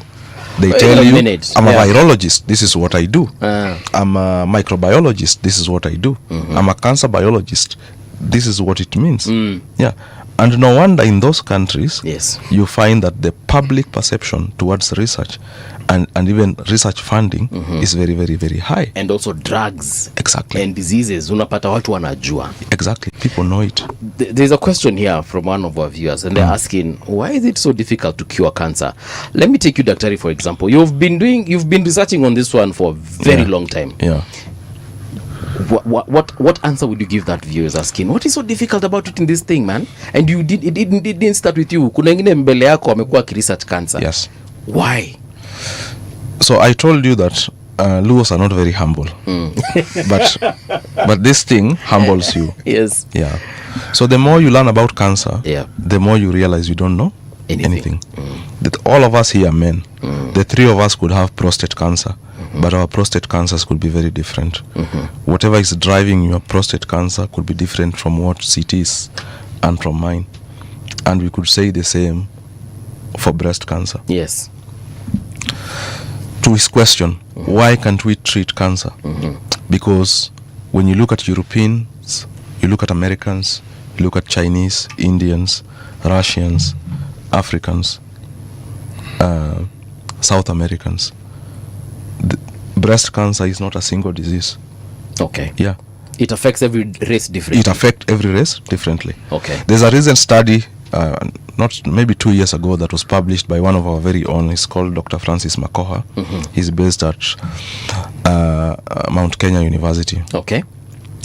And this was a very simple discovery study. European women, African American women, white American women, black, not really black, but African American women, because they're already black, and Kenyan women, all with triple negative breast cancer. We want to just look, how do their mutations look like? So they found that among Kenyan women, we have a unique mutation that makes us resistant to endocrine therapy or hormonal therapy, which is what we give here. Yes. Most of the time. So we already are predisposed to that Risk. But we were assuming that The way because you it's treat it there is where you will treat exactly. it So that answers his question. there. What? Number two, here in this country, we are different ethnicities here. Yes. I mean, the British created the borders, called it Kenya, but we live very differently. Very true. Yes, how the Luos live versus how the Luyas live, the Kikuyus, the Kambas, the Mijikenda, is very, very different. Could it be that maybe how liver cancer behaves among the Luyas is very different, is very different from how it behaves among the Mijikenda? We don't know, because we've never studied it. Wow. And that's why I say understanding this disease at the cellular level will be very important in us, and then developing the right systems to tackle it. Because if we just, what we do mostly is extrapolation. This is what the West does. Yes. Let us bring it here. It never really works. It never really works. You know, like what you said about that research by Dr. Francis. Yeah. It sounds very simple, but it's very fundamental to, Yeah. to the advancement towards finding a solution. Yeah. But remember, Paul, this is a discussion that goes beyond just fundamental biomedical research. Yes. It goes into pharmaceutical research. For this simple reason, you test a drug as is used in a certain population, Right. and there's the assumption that a different population would respond to the same. Yeah. Doesn't quite work. You may have a certain strength for a certain drug that works well in a certain population, and yet in a different population you may need a different kind of strength. Yeah. So unless studies are done, make it multi-site across maybe even continents, these are expensive trials. For sure. Then you would not, and he got it right, because it works, an assumption is then taken that there is a likelihood that it would work elsewhere.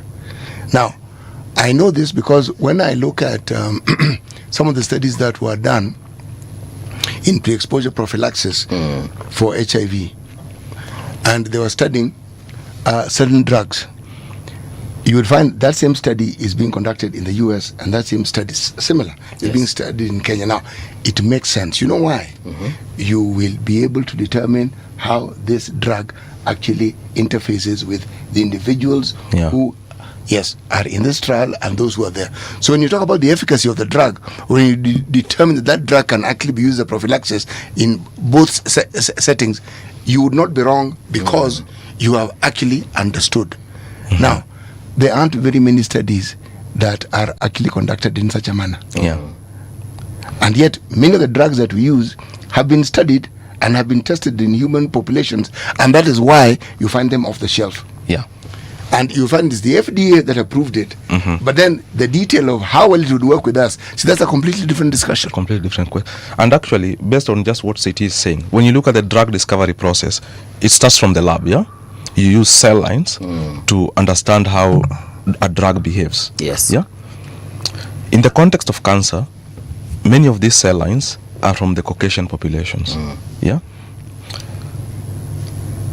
Africa's genetic diversity is so huge. They tell you that 2 people living in the Congo forest are so genetically diverse than a Norwegian and a Mexican. They will tell you something like that.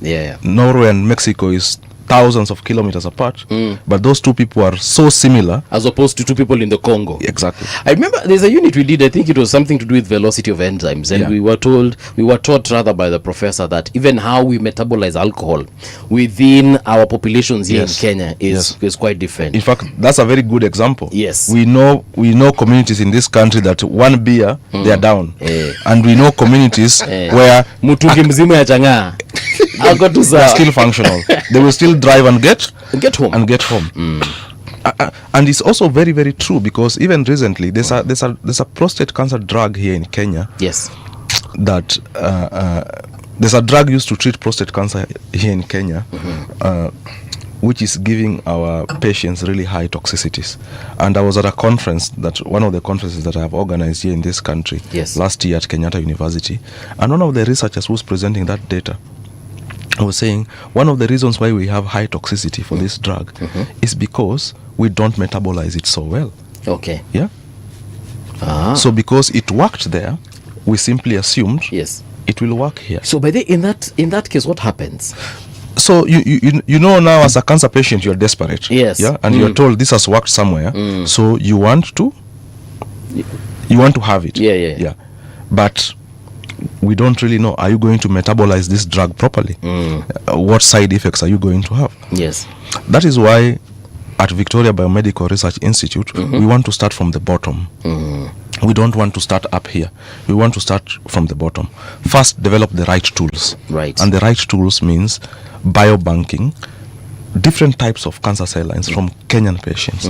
So once we have that biobank, then we build on it. It means if there's a prostate cancer drug in Kenya that is being used and it's giving patients a lot of toxicities, we can take that drug and now study it in the lab and try to understand what is really happening.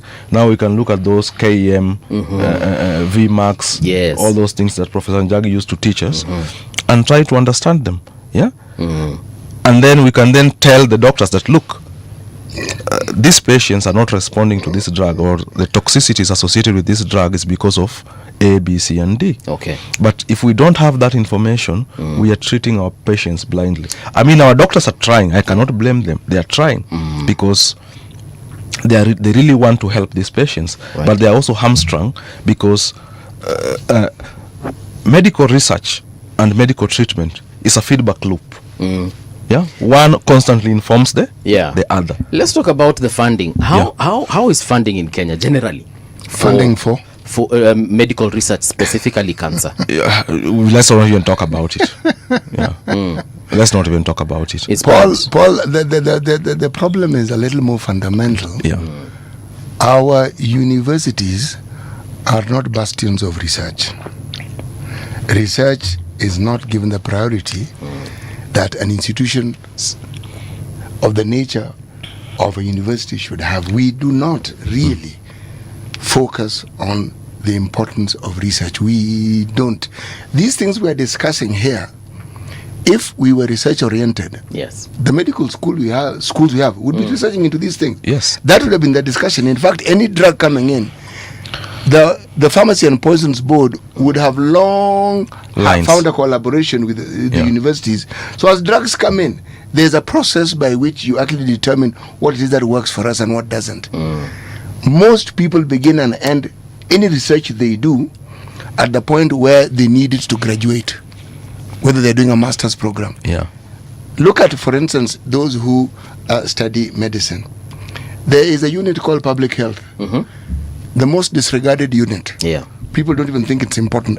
And yet, in a third world country, there is no unit more important than that. So the issue isn't public health. The issue is the curriculum. Okay. How robust is the university curriculum for the sciences that actually put into practice medical or health care? How robust is it in meeting our needs, not the needs that were set before currently? Yes. So that as it is taught, it is revised so that it includes things that would actually be meaningful. Okay? Now this, we go back to KMPDC, because this is some The regulator now. part of what they do is also insist on the curriculum that is taught in the universities and institutions that teach this. Why am I saying this? There is no medical facility in this country that does not collect data. Yes. And True. Victor, none. They Yeah. all collect data. And very rich data. Yes. Very, very rich data. Yeah. Yeah.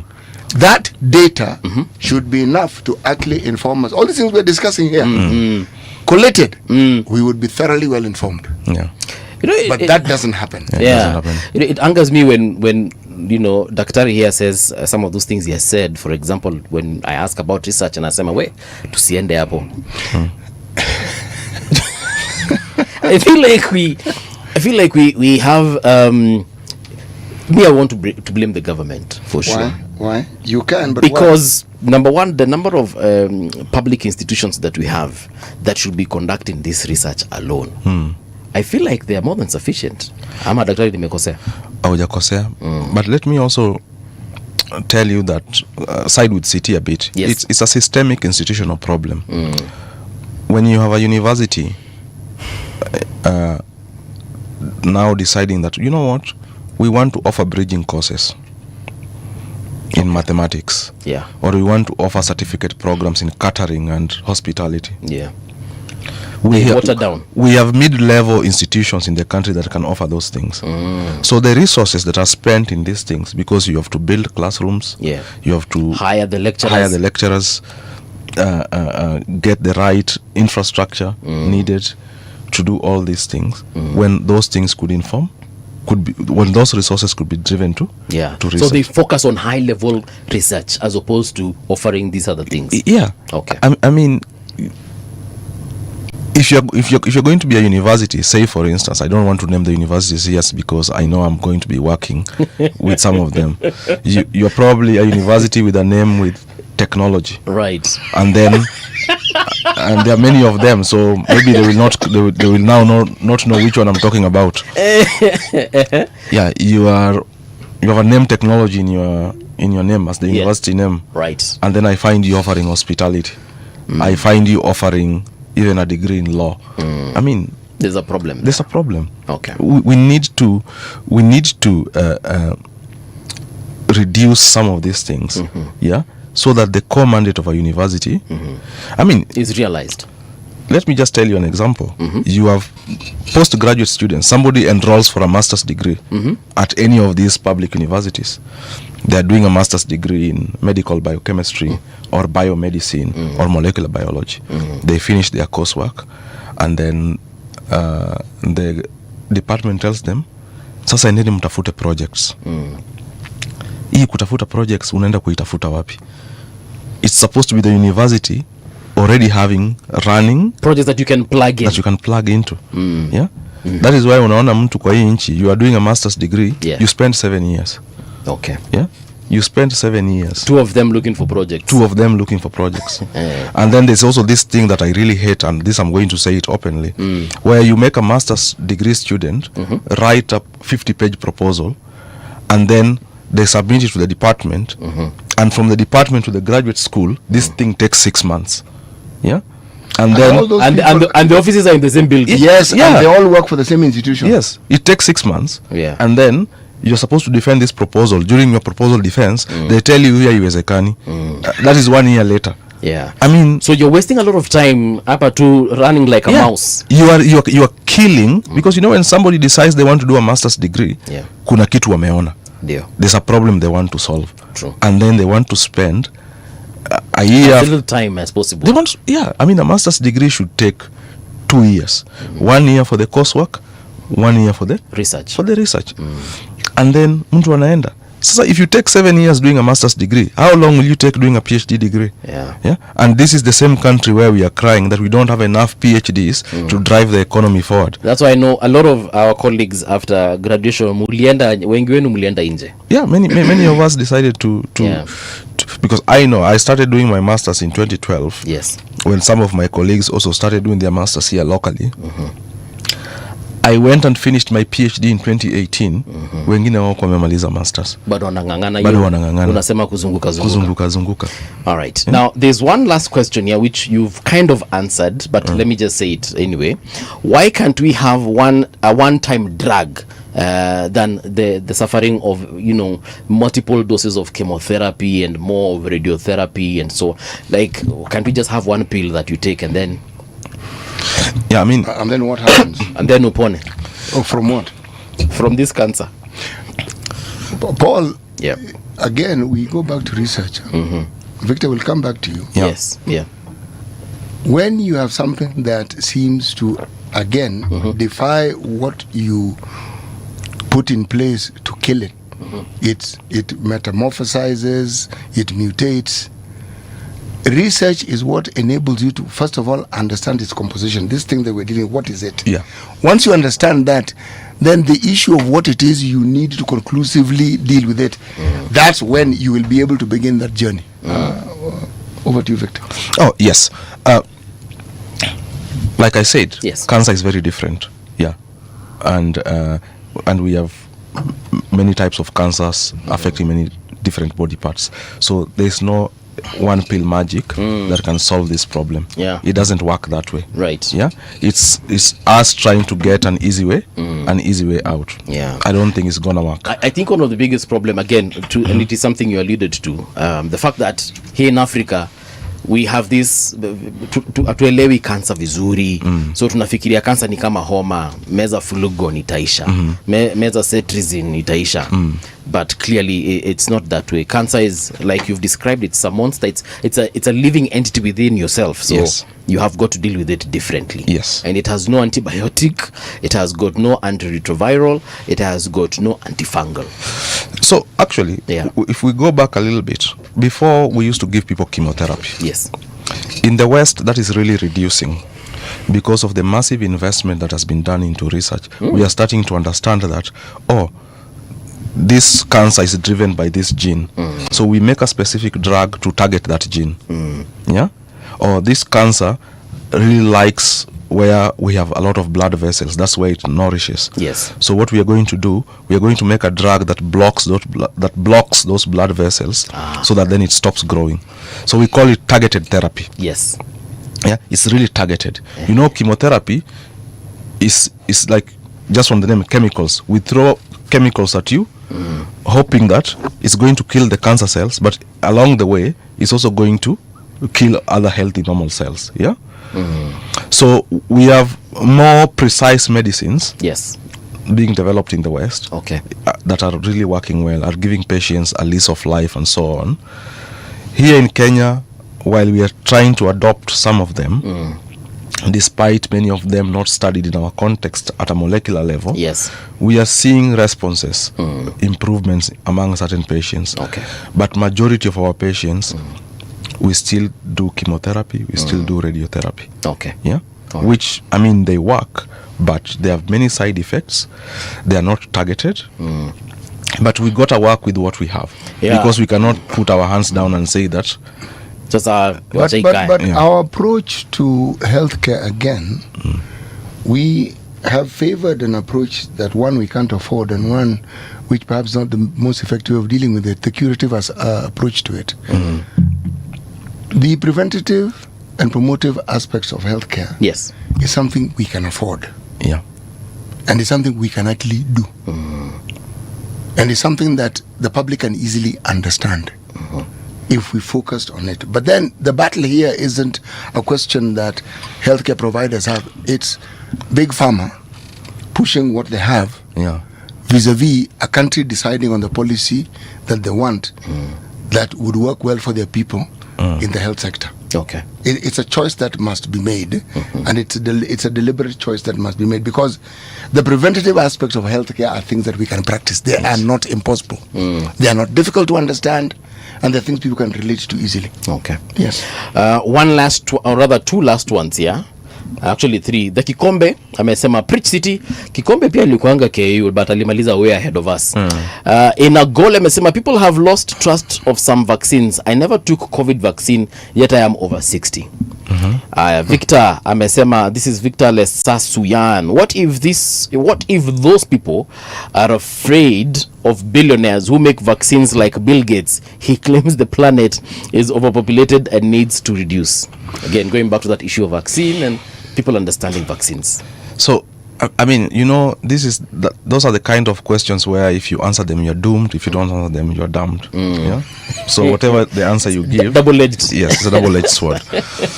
Again, I go back to the issue of health literacy, Right. which I believe is a very important social determinant of health. And in the modern world that we live in right now, where something happens in Australia, Yes. 10 minutes you already had it here. Okay. We need to find better ways of informing our people. Yes, I'm not here to support Bill Gates or to castigate him, but the amount of resources he has put into probably helping us combat diseases like malaria, tuberculosis, HIV. I mean, it's a lot. Yeah. It's a lot. Okay. Yeah. So of course, such things are going to come out, and then maybe he said one statement somewhere, and then he was misquoted, or we always pick those punchlines, and then that's what goes around the world. Propagates. Yeah. Okay. Yeah. So billionaires, vaccines, I really don't have an answer to that. Okay. Yeah. What I would really encourage Kenyans, now that we have easy access to the internet through our mobile phone operators, let us just read more. Yeah. Read more. Be inquisitive. All right. Yeah. Be inquisitive. But because also we live in an era of short attention spans where mtu haezi soma a whole paragraph, Yeah. we read a sentence and then we believe we know The gospel truth. the gospel truth. Yeah. Then it becomes very, very difficult Yes. to get that mindset out of people. Okay. There's an article that came out in the New York Times, I think a few days ago, where I think it's a British woman who lost her child to measles. And the reason why she lost her child to measles is because Unvaccinated. she was unvaccinated. It was during that time when they were saying the measles vaccines is associated with autism. This famous doctor who really pushed the narrative. And ultimately, many years later, this woman loses a child. Yeah. And when you read that article, she starts questioning herself, like, I should have done This. I should have done this. I should have read more. I should have known better. Yeah. Yeah. And of course, I'm not saying that vaccines are 100% safe. Okay. Just like we see accidents on the road every day, but you still get up in the morning and drive your car to work. Sindio? True. We see people drowning in Swimming ships, pools, yeah. swimming pools. But the next day, there are still people going to swim. So nothing is 100% certain. Okay. So we cannot live our lives that, because swimming kills people, we are not going to swim. Or because cars kill people, We won't drive. so nothing is 100% certain, yeah? Sawa. Just like medicines, vaccines, name it. Okay. Nothing is 100% certain. Yeah. Daktari, thank you so much for making time. Yeah. We invite you again kuja tuongee more about these non-communicable diseases and especially the ones that you're researching on. Send us your colleagues as well. Yes, I will try to send them over. Yeah, maybe they can talk more about the clinical trials. True. And the things that they see in this country. And even just as I finish, clinical trials are very important for bringing new medicines into the market. And in Africa, and even in the context of cancer, only 1% of clinical trials happen in this continent for cancer. 1%? 1% of all clinical trials in the world. Just about 1% happen in Africa for these cancer drugs. So that's how deep of a hole we are in. Yeah. Okay. Instead of 1%, we should be at how much? There is no acceptable figure, but we need more. 1% ni kidogo. Yes. We can agree on that. 1% ni kidogo. Because if we have more of these trials happening in this country or in Africa in general, then we will know that, okay, this drug doesn't work here. This drug doesn't work here. That drug works here. That's what we need. And also that will also encourage big pharma to invest more here. Yeah. So that's one of the reasons why I think as Victoria Biomedical Research Institutes, we are trying to do as many clinical trials as possible, but we are also doing a very good job in engaging the community so that they understand why we do this. Because remember, there's also this aspect of community fatigue. Tumechoka. Nyinyi watu mnakujanga tu hapa kila siku. But once they understand that this is why we are doing this and it's related to this particular disease, then I think you have a smooth ride. But you have to drag the community with you along the way, make them understand this is why we do this. All right. Thank you so much, Dr. Victoria. This is where we come to a close. Tumekukaribisha na your colleagues, mkuje mtuelimishe zaidi ya hapo. Asante. All right. Here's the news with Winnie Maganga.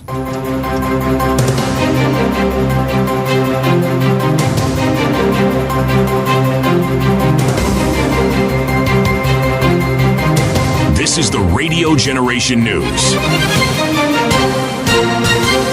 Good morning, I'm Winnie Maganga. The Kenya Meteorological Department has warned that heavy rainfall will continue in Nairobi, the coast and several other regions over the coming days.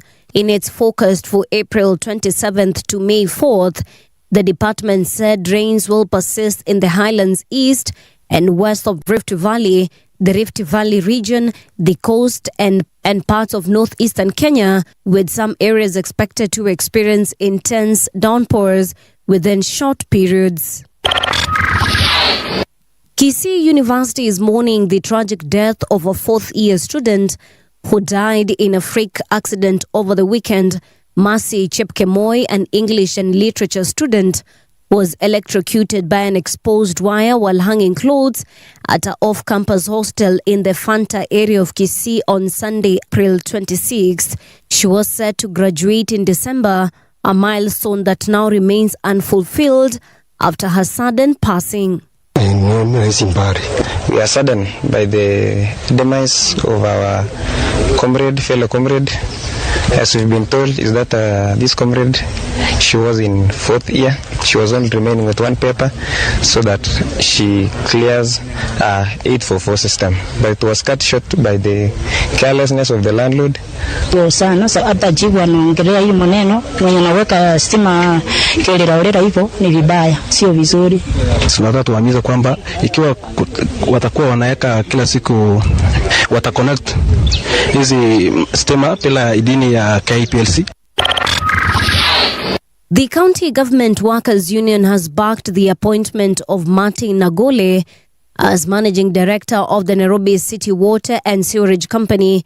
The union says the process was lawful and based on merit, noting that Nangole has been serving in an acting role for the past 6 months. It adds that his rise through the ranks in a moral boost for staff, dismissing claims by the Water Service Workers Union that the appointment was irregular. And we want to tell the Nairobians that the ability of our MD to deliver through the staff cannot be questioned. Yes. And we are against anybody who is coming to terrorize the company with the aim of causing disruptions or trying to bring some people, funny characters from outside. The board appointed a person who knows this company. He has worked as ICT director and he knows what he's doing. Tell anyone who did not apply for the position because the position was in all the gazettes. Mombasa County has renamed Kongowea Dispensary to Raila Odinga Kongowea Hospital as part of a plan to upgrade the facility into a level 4 hospital. Governor Abdul Somad Nasir made the announcement on Monday during a groundbreaking ceremony, saying the renaming honors former Prime Minister Raila Odinga for his advocacy of equitable access to healthcare. Watoto wetu watafanyiwa upasuaji, mama zetu wazae hapa, ikiwa kuna ajali yoyote ifanyike hapa bila watu kuweza kuvuka kwenda maeneo ya Coast General. Na wakati leo nimetangaza hospitali hii iwe Raila Amolo Odinga Hospital, tutafungua hospitali nyingine Port Reitz na kuna shujaa mwingine tutampatia jina. Tutaenda maeneo ya Mikindani na niweze kufungua hospitali nyingine Mikindani. Tutaenda maeneo ya Likoni na tujenge kushikana na wale ambao kwamba ni washirika wenzetu.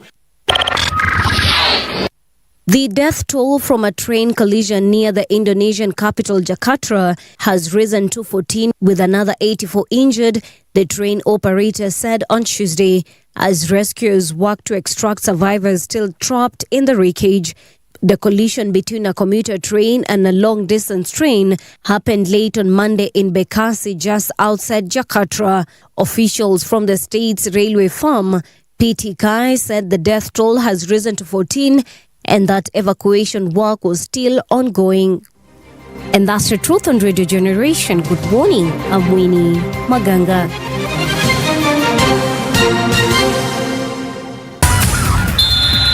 Sports on Radio Generation. Good morning, I'm Samuel Otieno. Manchester United are now just 2 points away from securing a return to the Champions League. After a 2-0 win over Brentford on Monday, Casemiro opened the scoring with a header from a tight angle after Harry Maguire's flicked header into the far post in the 11th minute. Bruno Fernandes, who registered his 19th assist of the season, then set up Benjamin Sesko 3 minutes before halftime to seal an entertaining victory.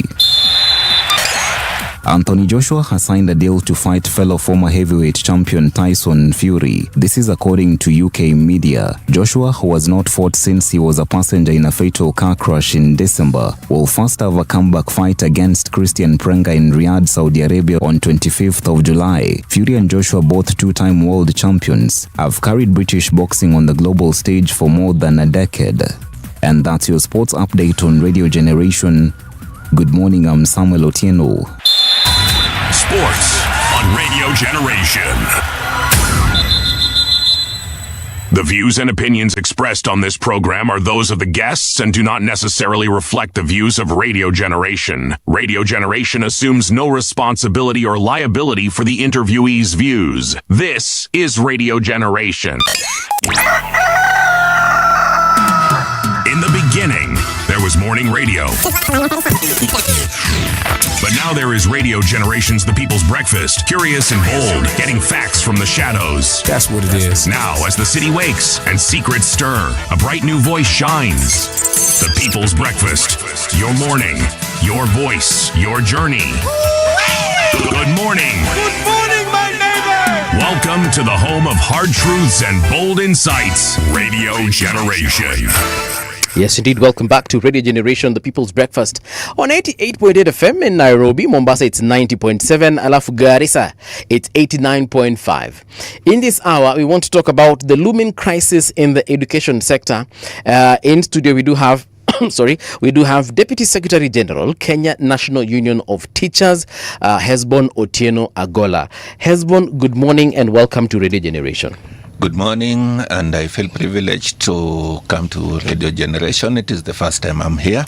Karibu sana. I've been attending to others, but today I'm privileged to be with you. Tumekukaribisha. Asante. Na tunaomba uko unakuja as often as you can. As much as when you welcome me, yes. Nitajaribu ningangane na jam za asubuhi nifike. Before we get to the heart of the matter, City will share with you a proverb from the great country of Burkina Faso, and you will give us an interpretation of that particular proverb in your own words. All right? Okay. Over to you. Yes, Burkina Faso. This is a country whose state of affairs at the national level has been characterized by almost coup after coup after coup after coup after coup. But this is the country that gave us an individual who has been an inspiration to very, very, very many people. In this current dispensation, the history that was started is still, should we say, ongoing. Thomas Sankara is the person who's remembered the most because of the things that he did, the bold steps that he took. But the current leader is doing exactly the same, if not more, of what Thomas Sankara did. The shade, if the shade does not reach the goat will seek the shade. That's the proverb. If the shade does not reach the goat, the goat will see the shade. Right. Yes. To my own words, the shade is where the goats should be habitating, and then the goat would really strive to be there for security and safety. But if then that does not happen, and the goat is able to see the shade, then there is hope that one time it will happen. So to me, I think it is just a saying that gives hope to people to keep on striving to achieve what they think is ahead of them that they should get. I think that's my translation. Right. And it's a good one indeed. Yeah. Actually, your interpretation fits in very well with the ethos that people like Thomas Sankara and Traore have had. People who, they look at the state of their countrymen and women and they ask, what are the basic needs that we want? We want literacy. We want to improve healthcare. We were in an earlier hour discussing why it is that Thomas Sankara abolished polygamy, child marriages, and he was asking me why. And I told him, well, once you have polygamy, that is the avenue through which young girls are married. So he understood, and he must have offended very many people. Yeah. when he put his foot down on alikasirisha watu wengi sana. Watu ambao wanataka kutembea na all right. No, si ati alikuwa anapunguza population growth ya nchi yake. Do you know the thing about literacy and what it does? It literally empowers you. Correct. It gives you the ability to make decisions based on facts that you can see. Yes. When you don't have that formal education or there is no literacy, then your reasoning capacity is limited by the capacity you have. Education opens up that capacity, and there are people who know this. Culturally, even in this country, the generation before yours, your father's generation, many of them did not favor the education of girls. Correct. Yes. It was easier for them to say you educate the boy and the girl will get married. Precisely. Yeah. All right. Yes. Now let's get down to business and talk about education. I heard somewhere, I think we've been hearing that teachers are planning to go on strike. Is that still on? Ameyo ni historia kitambo. I want to say I am in the same position like you are. Okay. I also hear that teachers want to go on strike. Yes. Because as a trade unionist and more so in the Kenya National Union of Teachers, right, I think we are the ones in a position to sanction for a strike through our organs. Okay. We have the way in which in any industrial action we have to sit down and sanction. So we do not just make pronouncements. But I'm saying like you, I hear because I don't belong to maybe that union that sanctioned for the same. And so I hear. Okay. So for us as Kenya National Union of Teachers, there is no strike. We have not sanctioned. All right. For one. But there were issues to do with SHA. Were those ones resolved? Or again, NAT has got no issues with the current arrangement with SHA? We have a lot of issues with the current medical scheme. Let me say that SHA is an authority. Yes. That runs the medical scheme in Kenya under the Ministry of Health. And under SHA we have several medical schemes that are run. We have the chief that took over from NHIF. Yes. But also we have the Public Officer Medical Scheme Fund, under which SHA wants to run, have been contracted to run the Mwalimu medical scheme, which is specifically for teachers. So we have issues with the Mwalimu medical cover, and having those issues has really brought up a lot of noise, because in any scheme, when the people were supposed to be benefiting from it, because these are health issues, and if they are not attended to as per the contractual obligation of the person who took over the contract, then you expect that there will be a lot of hue and cry. Yes. And as a union, we are the watchdog of the teachers. We are not part of the contract, but we are the watchdog for the teachers, and we have to raise up the issues that the teachers are bringing up. And so we are saying there are a lot of issues, and these are coming have made us to have several meetings with the Minister of Health. We had a meeting, an inaugural meeting with the CS Health, Mheshimiwa Adendwale. Right. And we had some agreements, a level of agreements that we have, but in the process of implementation, other issues have come up, which I think we'll discuss as we move forward. All right. But out of it, we have had a meeting. There was a meeting in Kisumu with the health providers. Then lately, we had a meeting in Mombasa where the Secretary General attended together with the CEO TSC and the CEO Social Health Authority. Okay.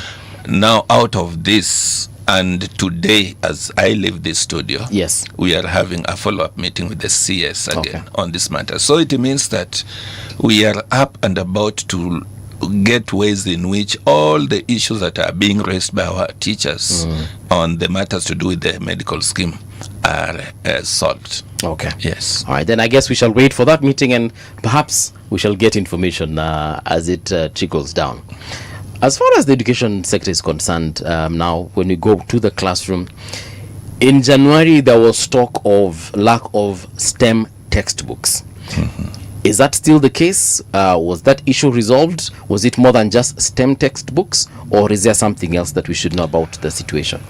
Yeah, I happen to be part of the committee that approves curriculum designs for the Kenya Institute of Curriculum Development. Okay.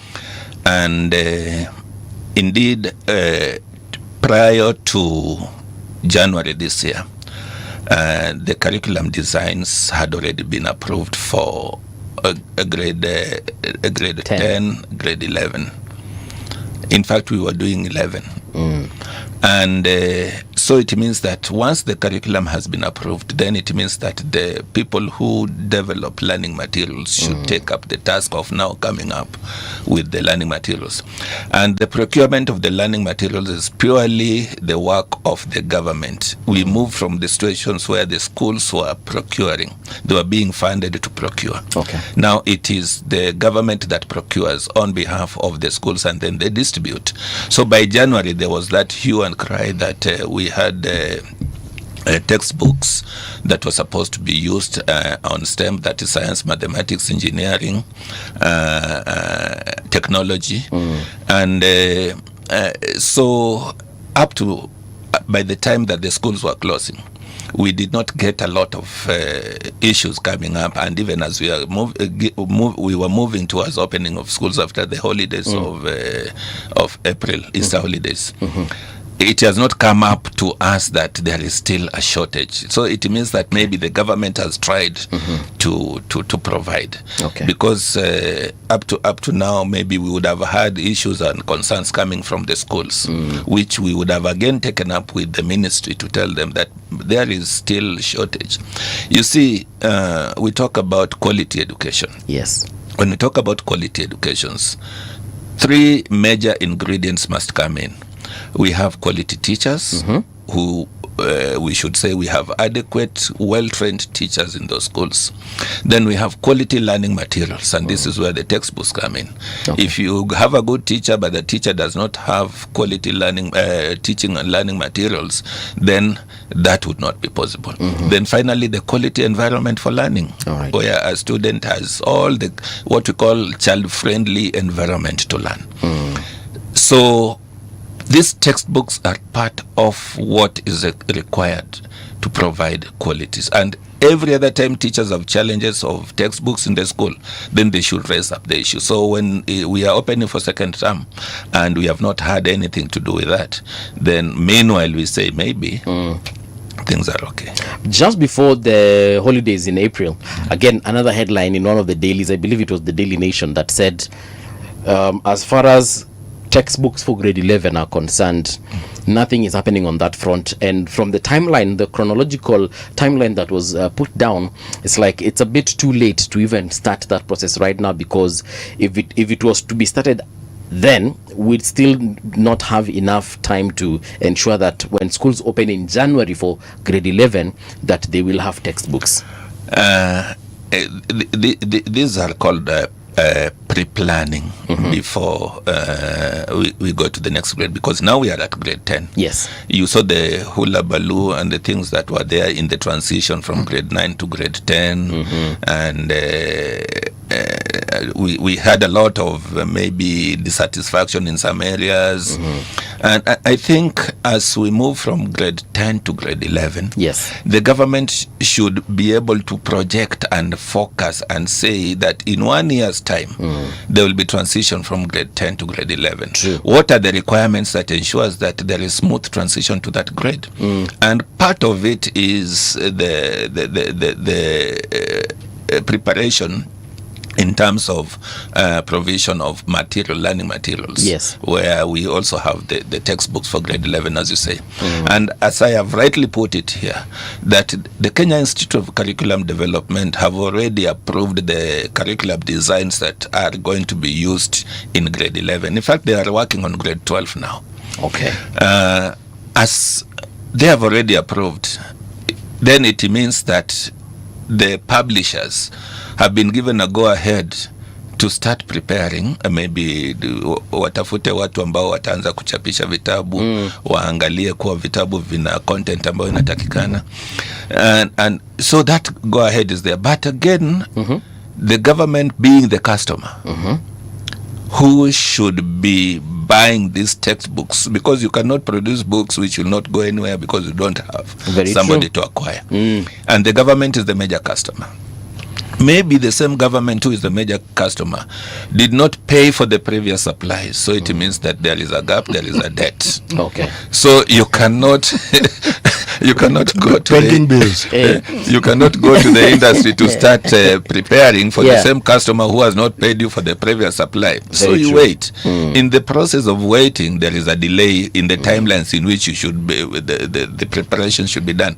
So it is also a recipe for further chaos as we graduate to grade 11. So it all zero down to, does the government play its role to ensure that there is smooth transition in all this? You know, I like the way he said, maybe. I was going to ask him that this is good. Are we discussing a hypothetical situation, or are we discussing something that is actually the reality on the ground that we have? You see, to me, the way I understand hypothesis is a build-up to the real situation. The way it would be. So you already foresee that if this is what has been happening, then there is a tendency that the same might reoccur. So the publishers are cautious. Yes. Because if there is a pending bill, there is a likelihood that if you do what is required of you, then what you've done is grown the pending bill as opposed to sorting it out. Is this not the chicken and the egg story that we've had with one capitation? Chicken and egg story we've had with monies that are supposed to go to the devolved units. Right. It's the same story, isn't it? It is actually. So essentially one gets the impression that the government is juggling. Now that we have Mwalimu here, atatuambia. No, you and I and all of us in this room are taxpayers. Yes, Very we are. true. And we expect that our taxes are geared towards what the government has promised to do for Very us. true. And so we do not know the level of accountability that the government should display, that they are ready to give us that which they have promised to provide. Like, for example, on the sector of education where I belong. Yes. The government promised the citizens of this country free education at all the levels, save for early childhood education, that is foundational learning, where they have not committed themselves because it is a devolved function given to the county governments. All right. But we expect that in this other area, if the government has made a promise, then tunasema ahadi ni deni. Ndio. Yeah, and the government has just to go stretch itself to ensure that it is not the story of the egg and the chicken. It is the story of the reality. We do not compete which comes first. Right. It is the reality. What the reality is, the government should provide free basic education, and not only free basic education. Hatusemi bora elimu, ni elimu bora. They have to provide quality education to the citizens of the country, Kenya. But the question would be, are they doing it? Yes. On the issue of capitation, again, January 44 billion was disbursed. Now, I don't know how much money is needed, because when we were told 44 billion, for me that was a very huge figure. Was that sufficient for the government? We should ask ourselves, what is the annual budget for education in Kenya, and when we are providing free basic education? In this financial year, I know it's upwards of 700 billion. Correct. The whole education. The education sector. Yote, Yeah, ukiangalia malipo ya walimu, provision of infrastructure, university, kila kitu. Yeah, it is high. Now, when you zero down to the provision of basic education, kama sasa for second term, last week they said they had provided 22.5 billion, something to that. That was released yesterday. Yesterday. Yesterday it was 23.4 billion. 23.4 according billion. to Professor Bitok. Yes. Now, they have released that to the schools early enough. We say kudos. If it can make the schools settle and provide education for the second term, and considering that the second term is the longest term, if you miss it in second term, you'll not get it in third term. So the government, if the government has given that money and the schools can settle, we are not saying it is enough, because as I was saying, it is about 30% of what should be given. This 23%, this 23 billion. Yes, because in first term they gave what? 44 from in January. I know 44 billion was correct. Disbursed, yes. Let me say that is the first batch of the 50%, because it should be 50. Oh yeah, it is 50, 30, then 20. To make 100. To make 100. Okay. So if they gave 50, now what they have given is 30. Which is okay. Then we will go to 20 in third term. Okay. The only gap that there is the government does not consider the previous financial year, like the financial year 2024-2025, where they did not release all the capitation that was required to run education. Ilienda wapi pesa? Na unajua hiyo utaniuliza mimi. Hiyo sahau.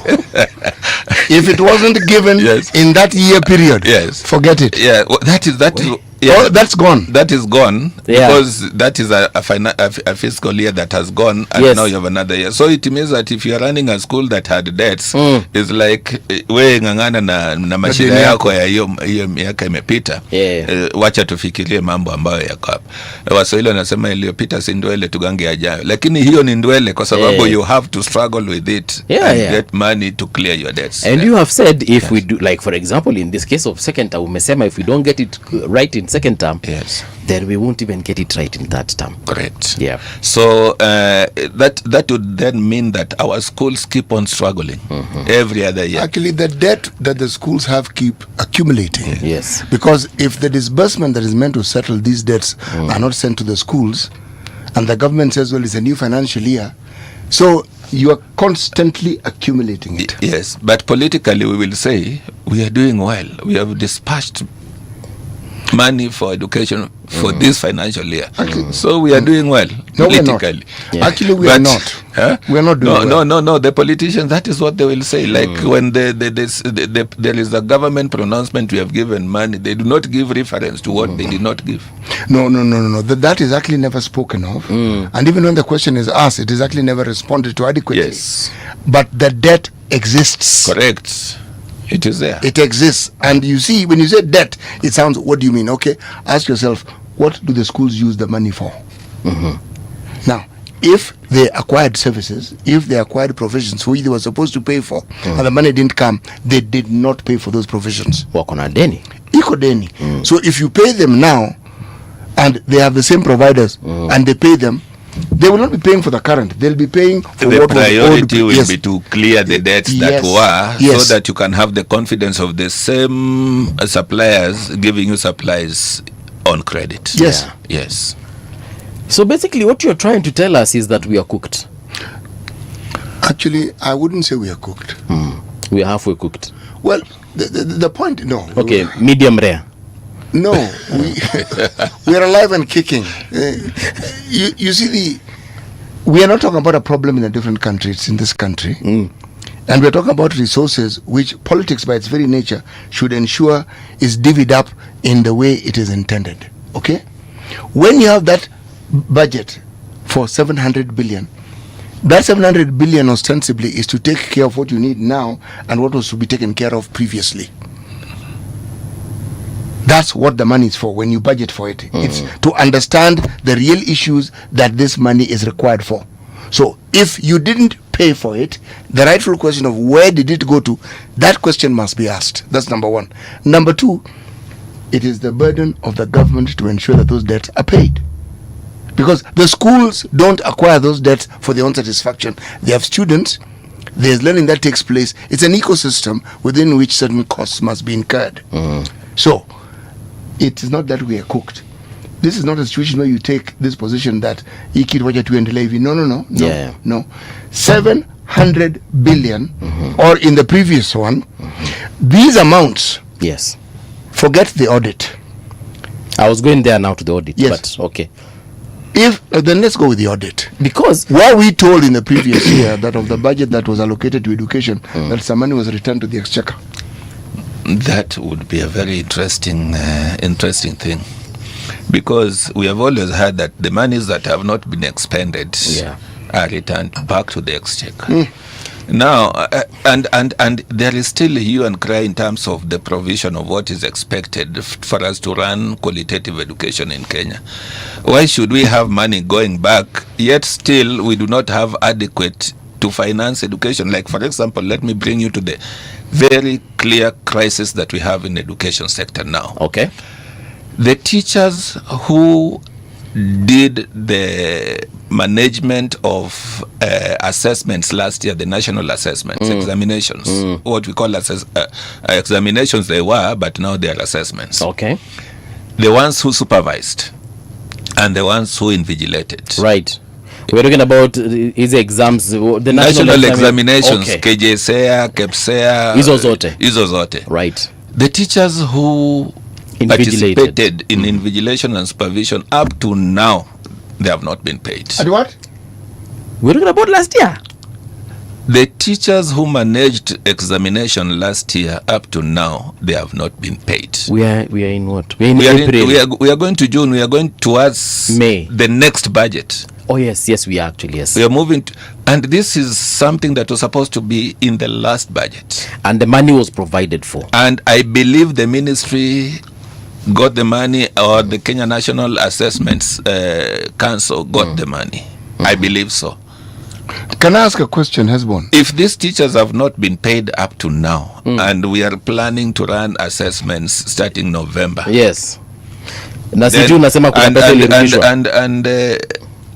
My brother, you are saying that some monies were returned. No, I'm asking the question because Then, if we didn't expend all the money, was it returned? That's I was actually asking the question. And if it was returned, why?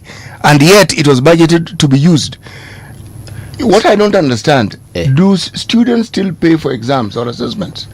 The government took upon itself to be paying for all the assessments at the public schools. All right. Now, what I understand, and what about the private schools? Who sit these same exams? I'm talking about public schools because that is the policy I saw And that developed. is, and when you're talking about the 700 billion, it covers those in the public schools. Correct. All right. Now, the reason why I ask this question is, there was Kenya National Examination Council. Yeah. There were exam fees. These were in the previous century when I was a classroom teacher. Okay. Now, that money was paid to the Kenya National Examination Council. Correct. It was intended to run the exams. Correct. And when you went to mark, or what they're calling now assessment, yes, after a week or so, 10 days, you are given an advance on whatever it is that you are supposed to receive for the work that you are doing. Let us call them stipends. Yes, for your exactly. survival. Yes. And then at the end of the exercise, you knew how much was owed to you. Correct. It never got to February before you were paid. In fact, when the things were so smooth, you leave the assessment or the marking center with some money in your pocket. You always did. Yes. One, they reimburse your transport guarantee, and it is twice what you spent. Yes. And then they give you money. Correct. So, now, are we saying that this is not what is happening now? I have even a message as late as yesterday night from one of the teachers on my WhatsApp here, asking me, what has happened about our monies? This is April, and my response to the teacher was simple. These people should know that it is not the end of assessment. Other assessments coming. The assessments are soon coming, and they'll still need the service of the same people. So I'm just telling the CEO, Kenya National Assessment Center, Dr. David Njegere, who is a very good man and a good friend of mine. Right. This is a monster in the house. When you sit with him, if you do sit with him, or when you chat on WhatsApp, when you ask him this question, what does he say? No, the latest engagement that he had was with our Secretary General, who was supposed to be here. I've just come to sit in for him. Right. Oh, you're sitting in very well, by the way, just so that you understand.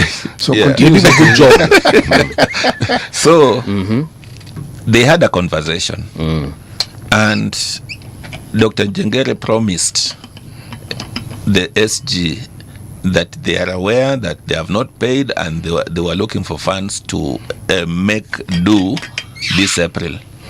Now this April, yes, is ending tomorrow. We are on which date? 28. Yes. So let us believe that miracle will happen in the next Between 2 days.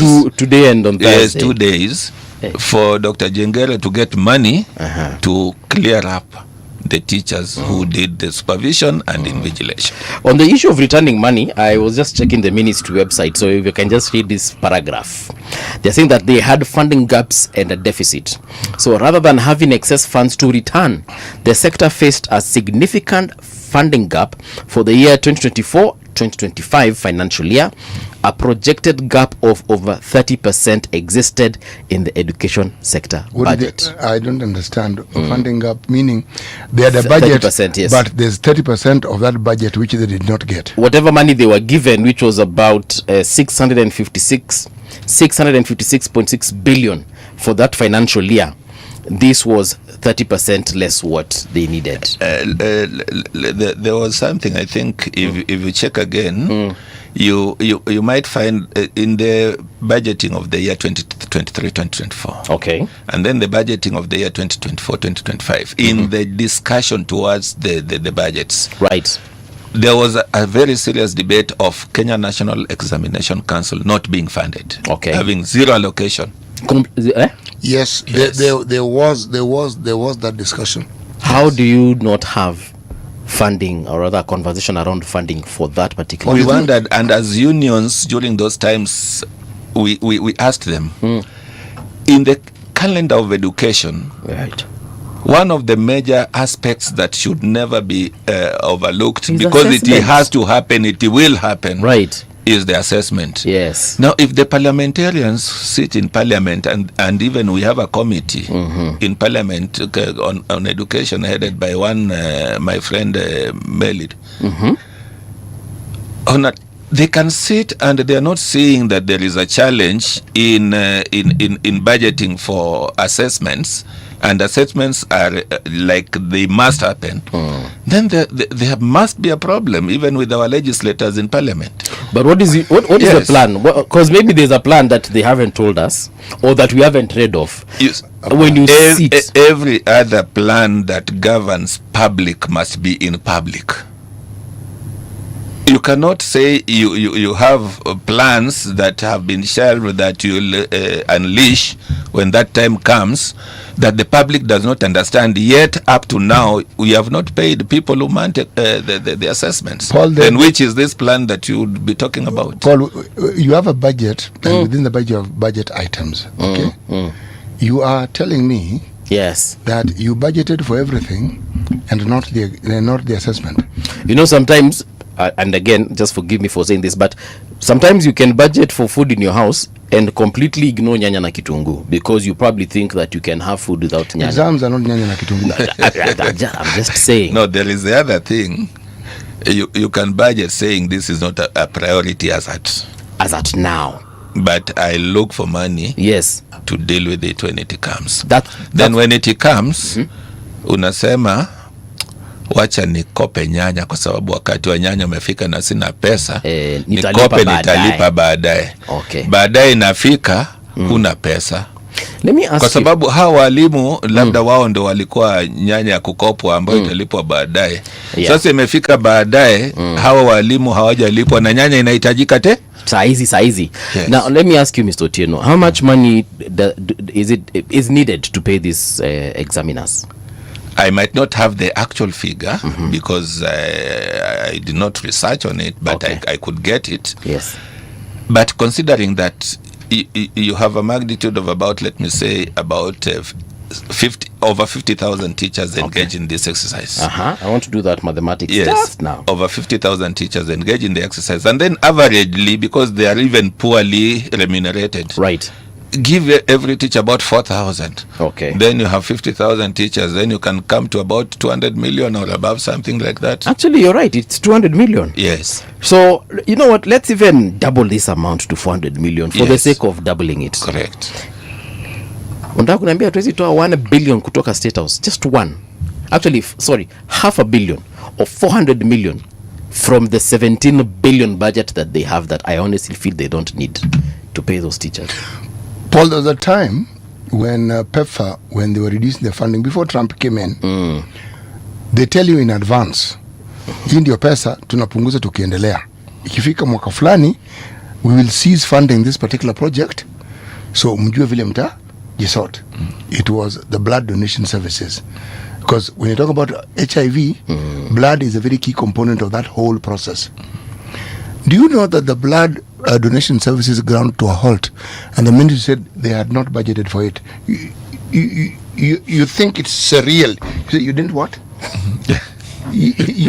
You didn't budget for it. And then there were very many stories about blood donation, blood being taken from one place, and there was somebody in charge of that service, a medical doctor, and you're asking, explain how this happened. People who sit and plan for this, how did you? The thing was, they were accustomed to this thing being paid for them. Yes. Somebody was footing the bill. And so what it tells me is pure conspiracy theory. Yeah. They would budget for it as a government, knowing full well somebody was going to pay for it. Yes. Then they would divert that money for something different. Let's put it this way. We can raise questions as to where the money that they got went to. Okay? I'm not going to be definitive on that one. Okay. So came the time when now they were supposed to actually budget and put money. I think the money took that same route, but they forgot that the other money which used to come in did not come in.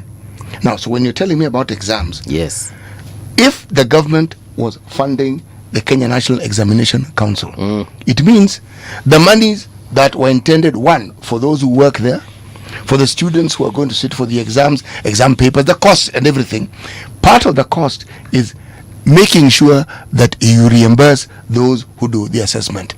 It is part and parcel of that money. So when they say they were funding, how can you leave this particular portion out when you know full well that the whole purpose of the assessment of the exam is so that people assess it?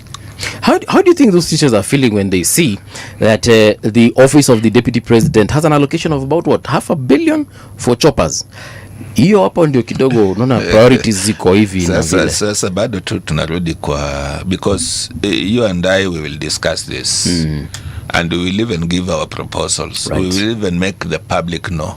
And we are speaking to ourselves, and we have the legislators who are listening to us. And at the end of the day, they are the ones who sit in the house. Like now there is pre-budgeting going on. Yes.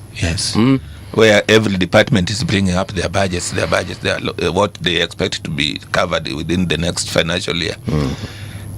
Has somebody sat down to say that we still have a pending bill for that teachers is supposed to be paid, so that they say even us, we are clearing this financial year, and some let me believe that it will happen, that some of the state departments or ministries will return some money because they have not spent.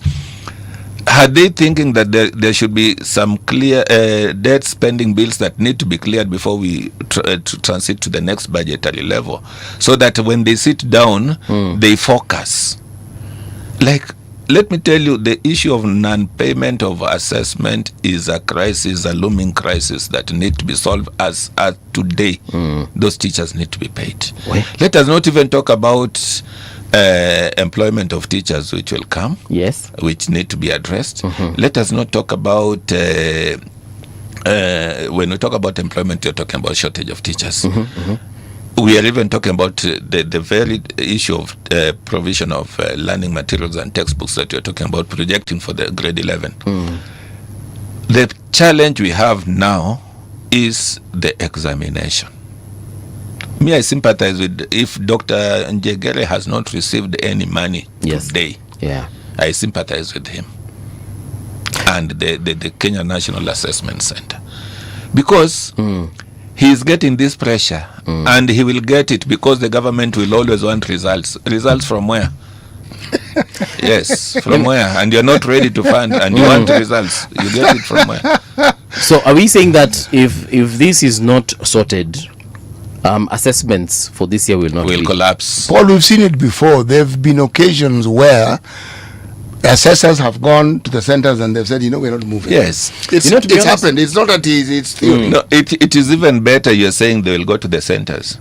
You see, nowadays the system is even different, that assessors are trained, and you apply. You are asked to apply. If you are interested, you apply. And you go maybe in some situations where the schools will be told to allocate. What happens if nobody is interested and the assessments have to go on? Okay. Yes. Actually, there's that issue of apathy. Yes. If people decide they're not interested, what are you going to do? You're cooked. No, now you're cooked. You see the cooking you're speaking of. Right. At that point, you're definitely cooked. Because now parents will be in an uproar. And that is why this one is a challenge that I think wherever His Excellency the President is, and I wish he was listening to this conversation, awache ile mambo mengi mengine, aangalie kwa elimu mambo ya assessment. Actually, this is a tender keg, because the moment an issue touches on children, that is a rallying call. You will unite the entire country, and they'll be kicking a fuss, and they'll be saying, excuse me, why is this happening? I personally would not even take it to the president. Utipeleka wapi? Sikuna minister. Sikuna PS. Bro, nataka nikwambie ukweli. Ndio nataka kuniambia ule ukweli ambao unafahamu, niambie. Wale ministers wanaendanga wakiketi mbele ya committees wanaanza kujuma ulimi. Hao tu, hakuna wengine. Hao ministers ni wale ambao wanapotea. Wakiuliza swali ukisikiza jibu unajiuliza huyu kaka alikuwa anajibu swali gani? Unajua kuna wakati mtukufu rais alisema, Yes. kama we ni waziri wangu na kwa wizara yako ninajua zaidi ya yale unayojua, kuna shida. It's very I'm true. sorry to say that in most of these situations the president knows much more than the people who are. I'm in agreement with and you. the person who should now bring in very fast, and the goodness with our current president, I should say, with all the other things that people discuss, he's a hands-on person. If there is a crisis, he runs in person. So on these matters he needs to come in person. Okay. Kuna watu wanasema ati nilikuwa natembea, nilikuwa na shida na Mungu alinikujia mwenyewe.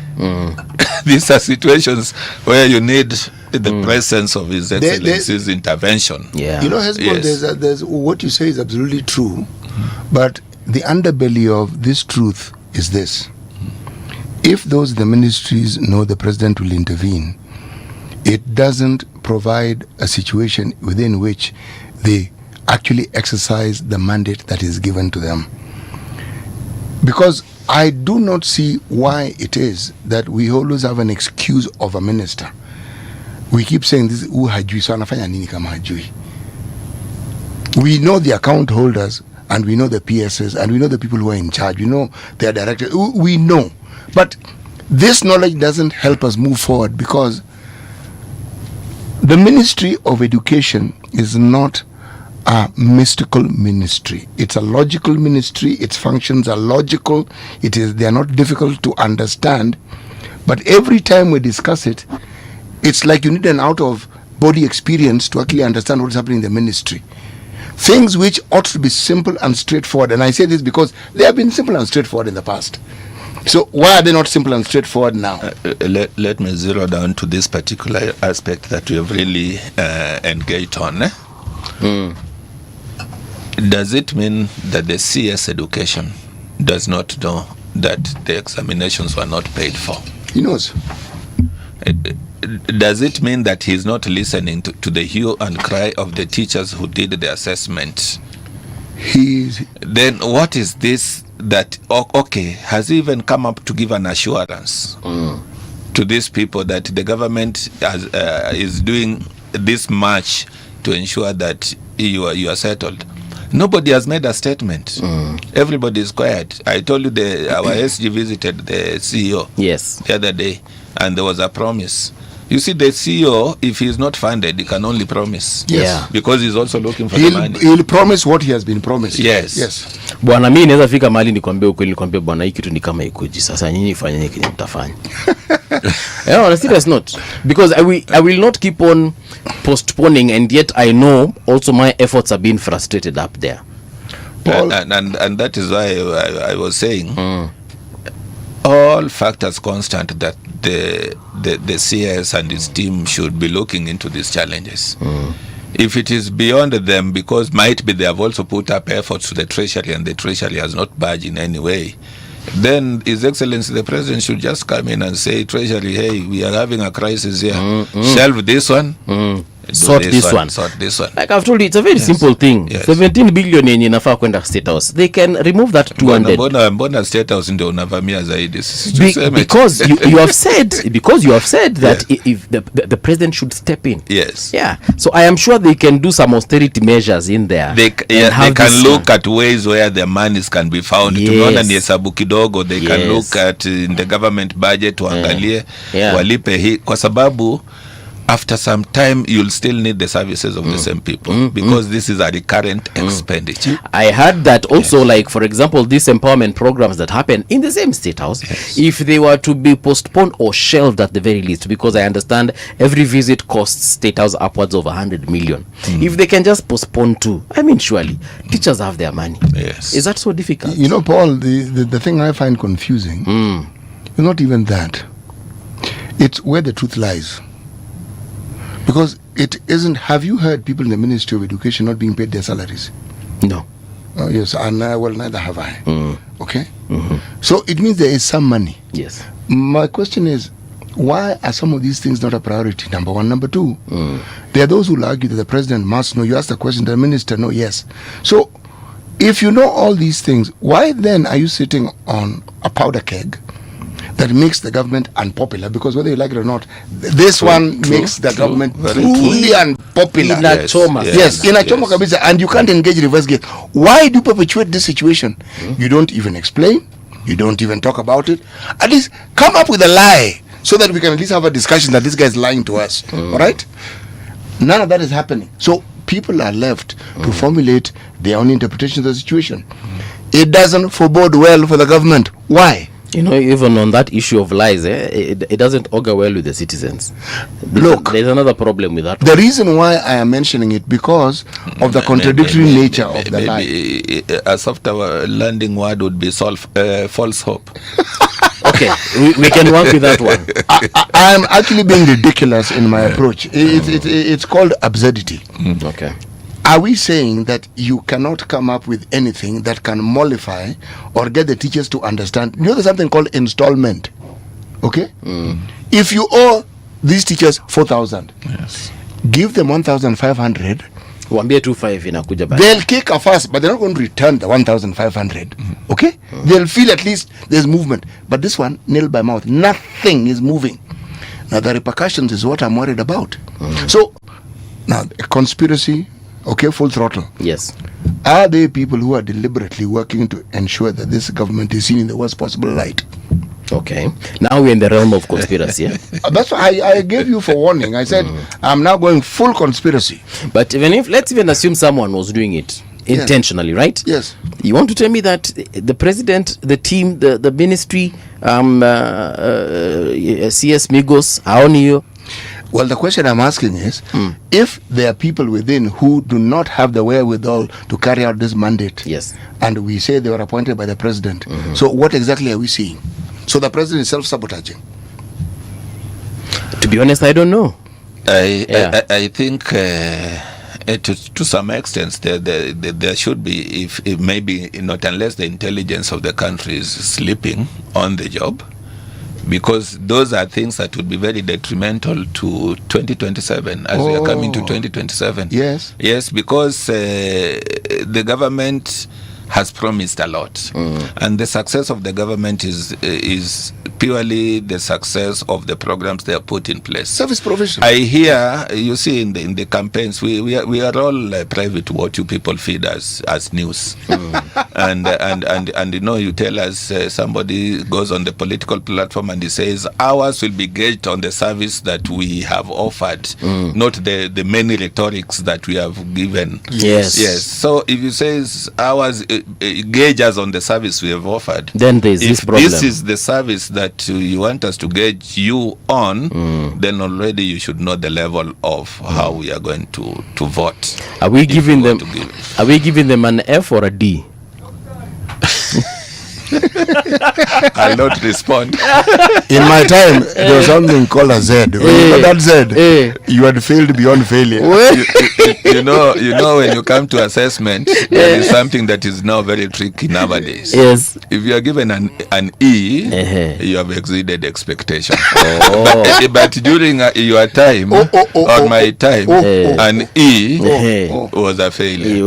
You wasted your time in school. Yes, So even the parents nowadays who are in that other generation, I don't know, X or whatever, when they have seen the results like the other end of first term, and you see your child has been given 2 E's, which means exceeding expectation, that child has really performed, but unasema sasa hata hujapewa E moja, umepatiwa mbili of them. Alafu akiangalia results ni wanaona tu so we will not gauge this government based on that. We just want to be hopeful. Okay, at the very least, are they meeting expectations?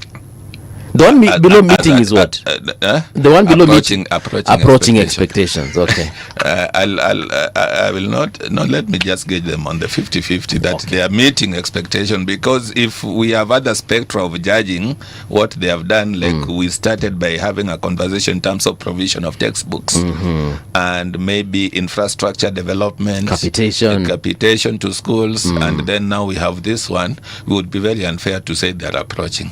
But it also they have not, there is exceeding expectation, there is above. So let us just put them at the meeting expectation. When you're closer to these individuals we say are in power in the education sector, is there some difficulty in just telling the citizen the truth and saying, this is where we are? You see, there are several levels of speaking. If you're speaking, there are technocrats who really understand the challenge, but there is the person who has the political responsibility. Now, you see, there are times when you tell the truth, it will hurt and it will not augur well for you. Okay. So you'd rather give hope. When I was out here, I think you were talking to a doctor. I want to guess because I was getting the conversation. You see, the doctor will not tell you that your patient is going. He will try to look for words. Yeah. But when he calls you aside, he can tell you this one, you arrange of how to get a good morgue. Or transfer next to your home so that we don't have expenses. Yani mwalimu, tumepata kila kitu umesema vizuri. Your cryptic message tumeipata. But thank you so much, Mr. Otieno. This is where we come to a close as far as our conversation is concerned. Hiyo kitu wakishapeana hiyo pesa, unaweza tutumia SMS at least tuambie wananchi that there's some progress on that end. Pesa kwa sababu nia yetu at the end of the day is let the teacher be comfortable. All right. Because a good worker, even where you are working here, I could see how fired up and the zeal you have. I believe this person is taking good care of you. Oh yes. So a good worker should always be taken care of so that they also produce. At the end of the day, we want to see that the outcome is qualitative. Thank you so much. Thank you. Kuna mtu hapa anaitwa Mwafrika amesema hiyo hata ni failure that meeting expectation that you have given them. Here is the news with Winnie Maganga.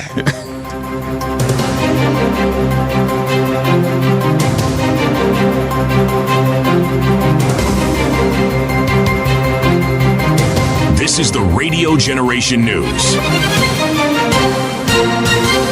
Good morning, I'm Winnie Maganga. Kenya has ended its security deployment in Haiti. Interior CS Kipchumba Murkomen, IG Douglas Kanja, and National Security Advisor Joseph Boynet oversaw the return of the last 150 officers to Nairobi, marking the final phase of the drawdown. The officers were received by Consular General Nur Gabo, concluding Kenya's mission in Haiti. Addressing the officers on April 27, 2026, Murkomen said the operation stands out as a key moment in Kenya's engagement in global peace initiatives.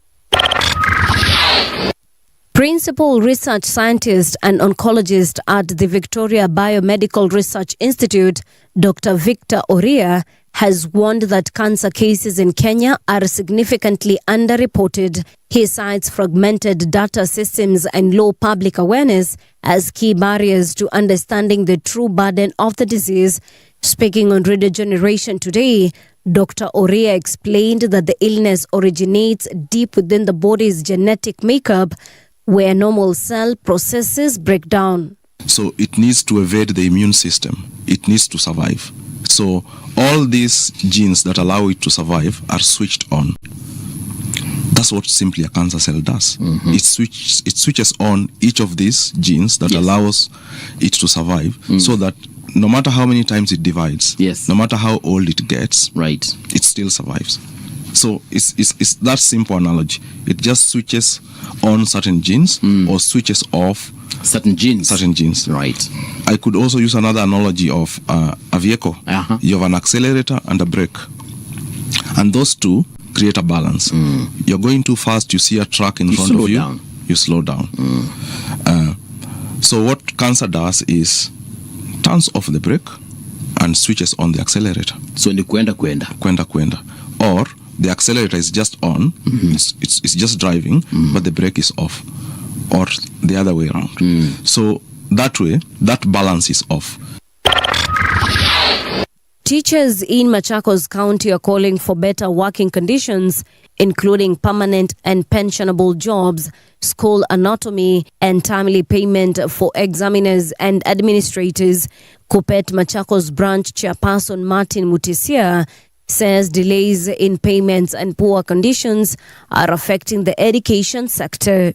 Sema ya kwamba kuajiri walimu kwa vibarua ni illegal. Kwa hivyo sisi tunataka kuambia kwamba walimu na serikali iweze kuwaajiri kwa kandarasi ya kudumu. Again, tunasema kwamba autonomy lazima ipatikane. Autonomy power. Autonomy power. Hawa walimu wetu wa JS wamenyanyaswa sana. Na sisi tunasimama na wao na kusema kwamba lazima wajisimamie, lazima wapewe autonomy ya kujisimamia katika shule zao ili waweze kuendeleza kazi yao vizuri. Kupet power. Kuna walimu ambao ni sender managers walifanya kazi hiyo chini ya udhalilishi mkali zaidi, na hata leo miezi 5 imeisha hawajalipwa. A California man has been charged with attempting to assassinate U.S. President Donald Trump in an incident that sparked a White House security review. Called Thomas Allen was also charged with 2 firearms offenses. When he appeared in court in Washington, D.C. on Monday, he did not enter a plea. And that's the truth on Radio Generation. Good morning, I'm Winnie Maganga. The views and opinions expressed on this program are those of the guests and do not necessarily reflect the views of Radio Generation. Radio Generation assumes no responsibility or liability for the interviewee's views. This is Radio Generation. In the beginning, there was morning radio. But now there is Radio Generation's The People's Breakfast. Curious and bold, getting facts from the shadows. That's what it is. Now, as the city wakes and secrets stir, a bright new voice shines. The People's Breakfast. Your morning, your voice, your journey. Good morning. Good morning, my neighbor. Welcome to the home of hard truths and bold insights. Radio Generation. Good morning, welcome back. This is Radio Generation. You're on the People's Breakfast. It is now 9 minutes past 9 o'clock. We're on 88.8 FM in Nairobi, 90.7 in Mombasa, and 89.5 in Garissa. Shout outs to the following. We have Lena Skoech ameuliza, is there any research done on predisposing factors? And then Wangwe ameuliza, clinical trials on dementia. So Lenas and Wangwe, what we have done, what we have agreed is that we shall be bringing back some of these experts, especially those who are doing this this particular research into some of these non-communicable diseases such as dementia, cancer, diabetes, and so on, so we can get to answer some of these questions that you have, because we have realized that perhaps we need to have a discussion around specifically on research, so we can get to understand where we are and definitely where we're heading. Right now, though, we want to talk about something absolutely different. In the last hour, of course, tumeingia kidogo matters education. This time round we are circling back to health. We want to talk about reimagining Africa's health systems, innovation, integration, and interdependence. With us in studio is co-founder and CEO Willow Health Media, Dr. Mercy Korir. Good morning, Dr. Hari, and welcome to Radio Generation. Good morning, and thank you for having me. Thank you for inviting me to discuss a lot of issues on health. Yes. Maybe we can start with you telling us a little bit about Willow Health Media. But before that, City has a methali for you. Utatuambia kile unafikiria kuhusu methali hiyo. Okay, wacha nisikize. If the shade does not reach the goat will seek the shade. Hii ni kama ile, if Moses does not go to the mountain, the mountain will come to Moses. Or is it the other way around? It was actually Muhammad. Oh, it was Muhammad, not Moses. Okay. Yes. But Moses can also work. I was still a prophet. Yes. Yes. They're both prophets. They're both prophets. Yes. So I think it's just that if you want something, if it does not come along your path, you go for it. Very One true. way or another, if that is what you want, you have to get it either way. Yeah. Either you bump into it or you intentionally go to it. Mtaka cha mvunguni Sharti ya iname. Ndio hiyo sasa. Kabisa. Umeipata. Willow Health Media. Naam. What is it all about? So we are a digital newsroom, just like what you're doing here at Radio Generation, only that our focus is on health and science. So we focus on health and science journalism, where we produce content on video, written content, and we publish on our website, willowhealthmedia.org, and all our social media platforms with the same name.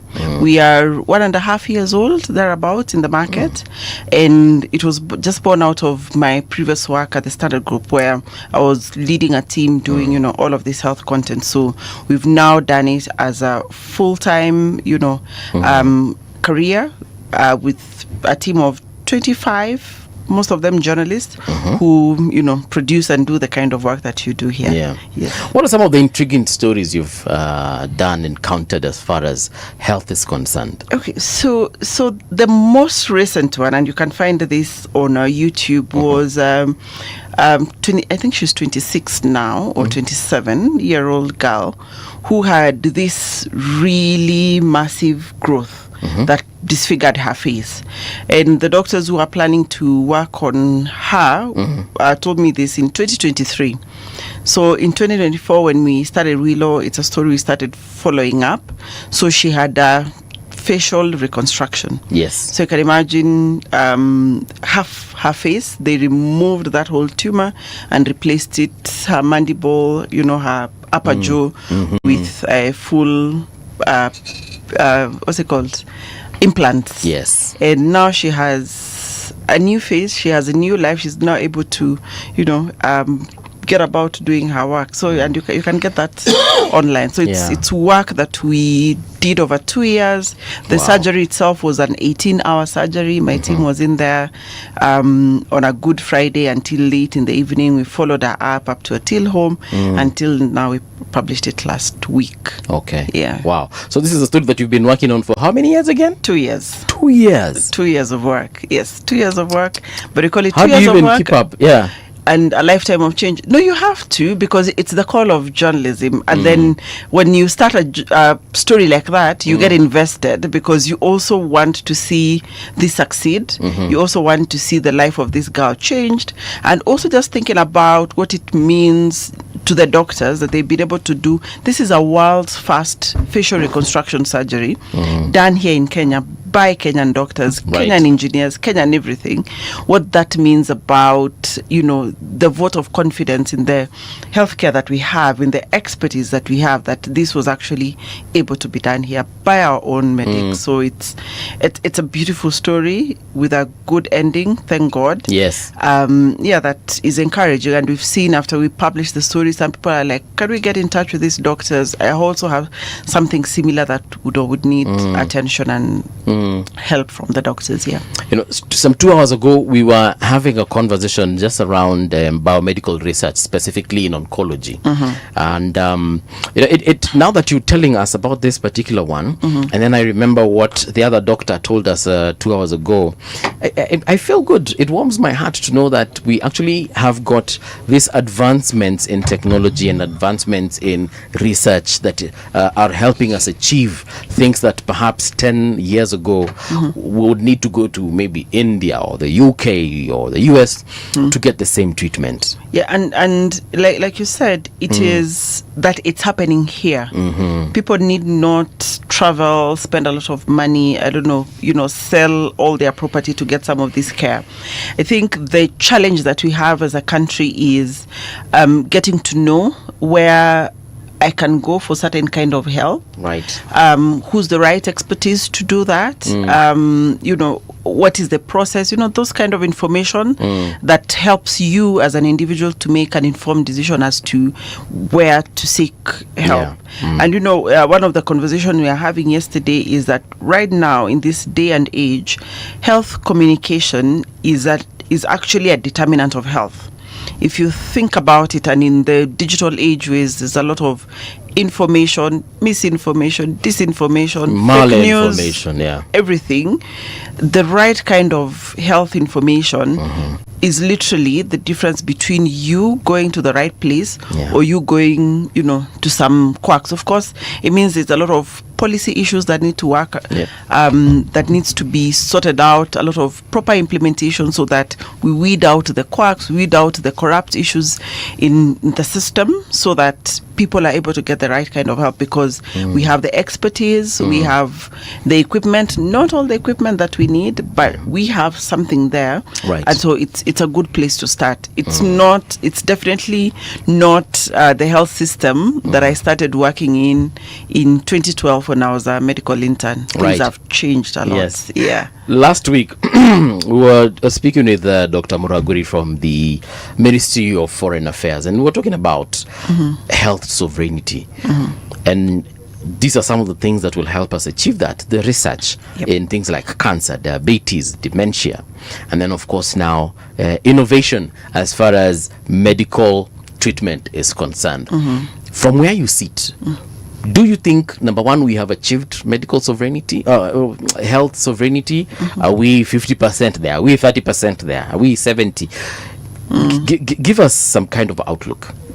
So I may not have the percentages, but we are not there. Okay. In the sense that we still have some aspects of our healthcare that is donor dependent. So as long as somebody else is financing certain aspects of your healthcare, certain aspects of the critical sections of your healthcare, then you don't have it.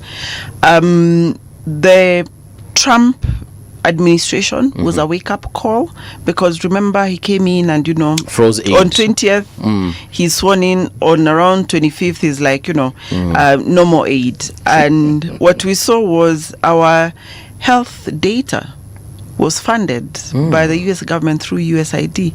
Our HIV programs were the HIV antiretrovirals were partly funded from that line.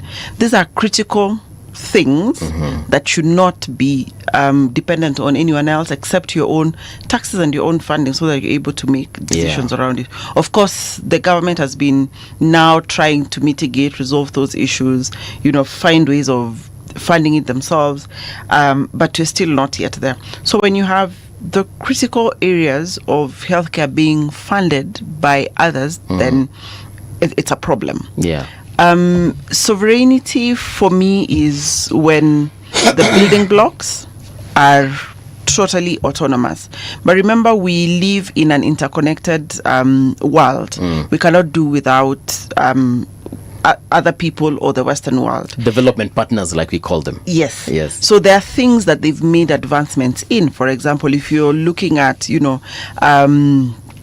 cancer care or cancer research, precision medicine, things like that, there's no need to reinvent the wheel.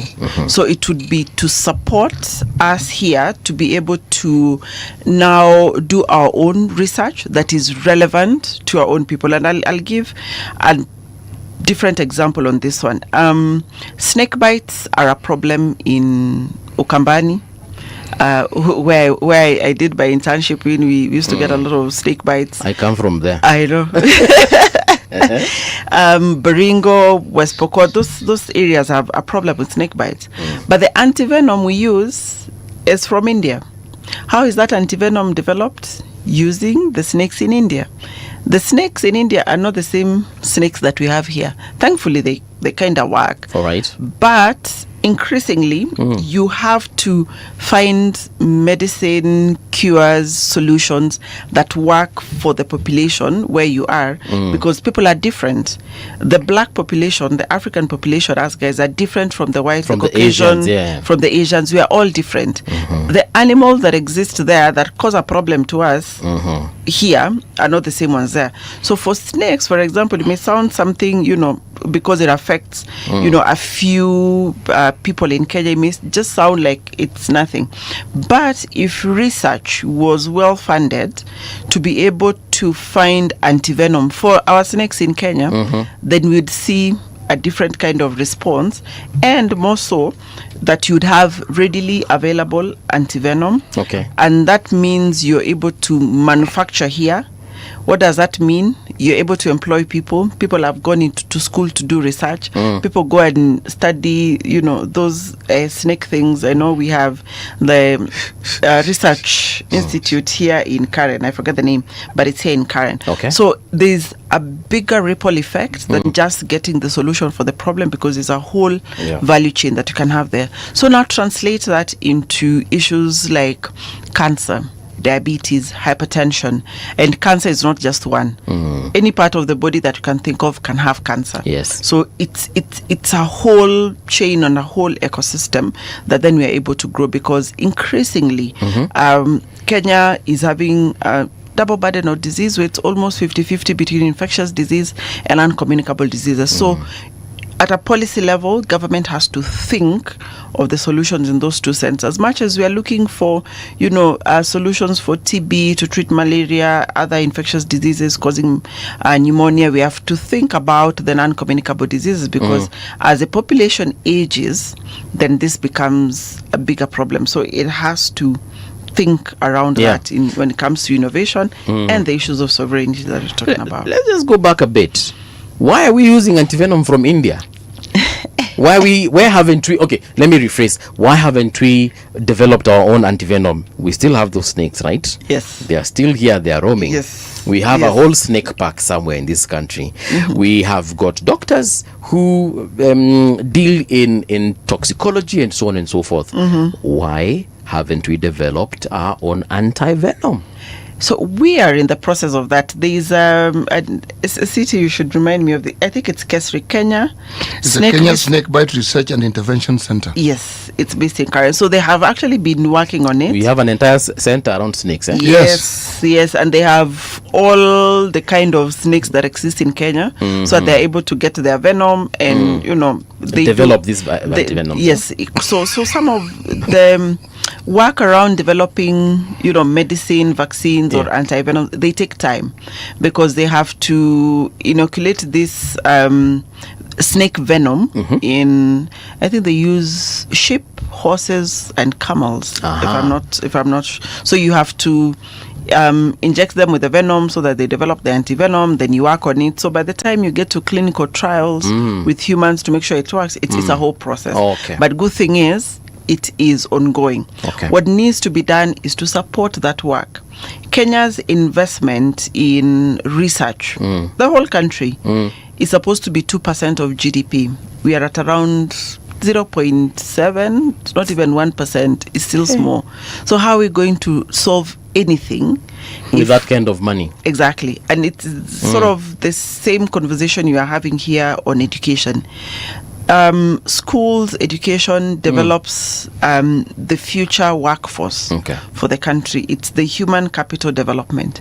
If you're not investing in it adequately now, what are you saying about the future of a country? So if you're not investing in research, and that's just, snakes is just one of it. So you can imagine all the kind of issues that we have that require us to put in money to get solutions for us. It requires investment. So it requires some intentionality, I hope there's a word like that, to put in money for us to be able to think futuristically ahead and solve those issues now. So but now this is for my own sake, because I come from Kitui. In case I am bitten by a snake, niende wapi? Just go to your nearest health facility. They usually first aid issues. So if you've been bitten, because most of the time they'll bite like a limb, either it's a hand or a leg. You should tie above the bite, and you tie it strongly, tightly, and then rush to the nearest health facility. Nowadays, actually, SHA covers antivenom. It's snake bites is one of those, because I've covered it extensively. At least they cover it. So hopefully the public health facilities have the antivenom available, so you should be able to get it. But usually the first aid is tight. Traditionally, people used to cut the place and bleed it and suck it. No, but it's not advisable, because you may introduce other problems. So it's tie above it and get to your nearest health facility. They should be able to inject me with the antivenom. Yes. All right. You're really worried.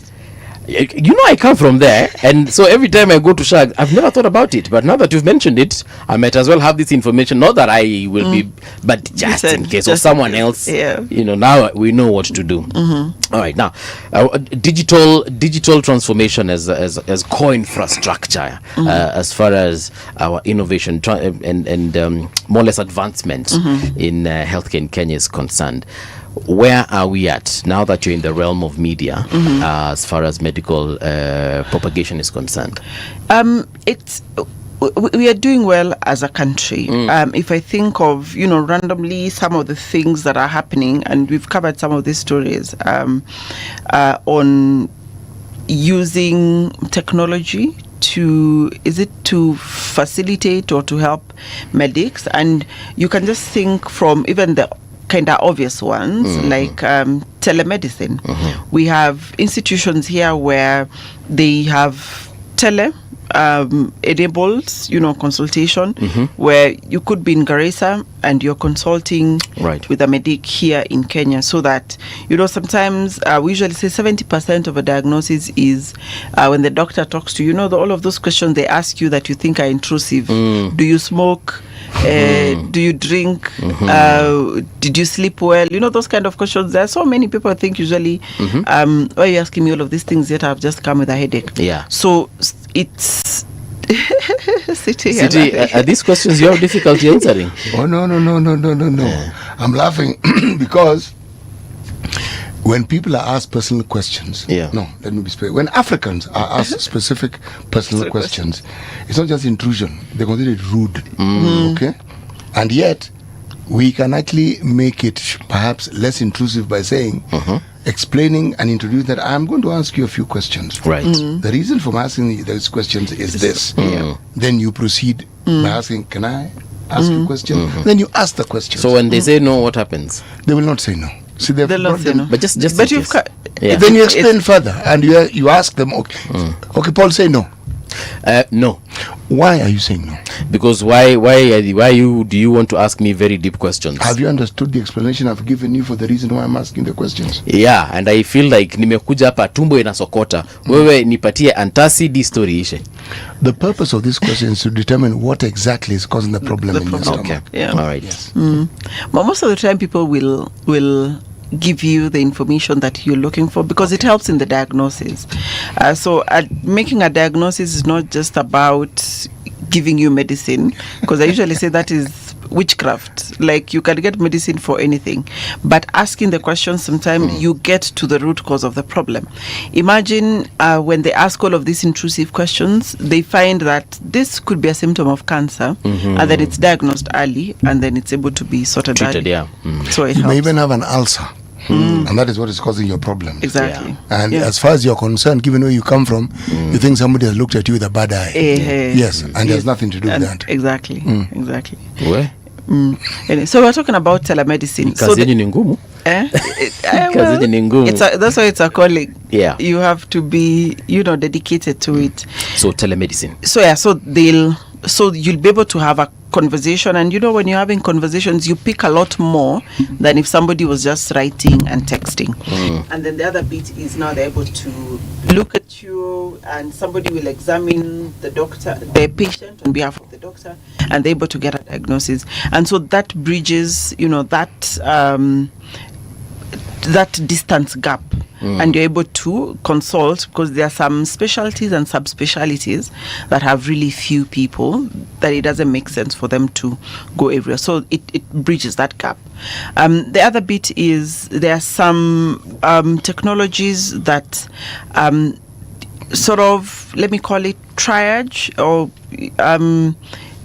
classify patients or people in terms of what is high risk, what is low risk, by just being AI enabled. So there are ultrasounds that I know you just scan a pregnant woman's abdomen, and they tell you this is a high risk mom, this is a medium risk mom, this is a low risk mom. So the critical bit is for you to pick who's high risk, so that you refer them for the right kind of care.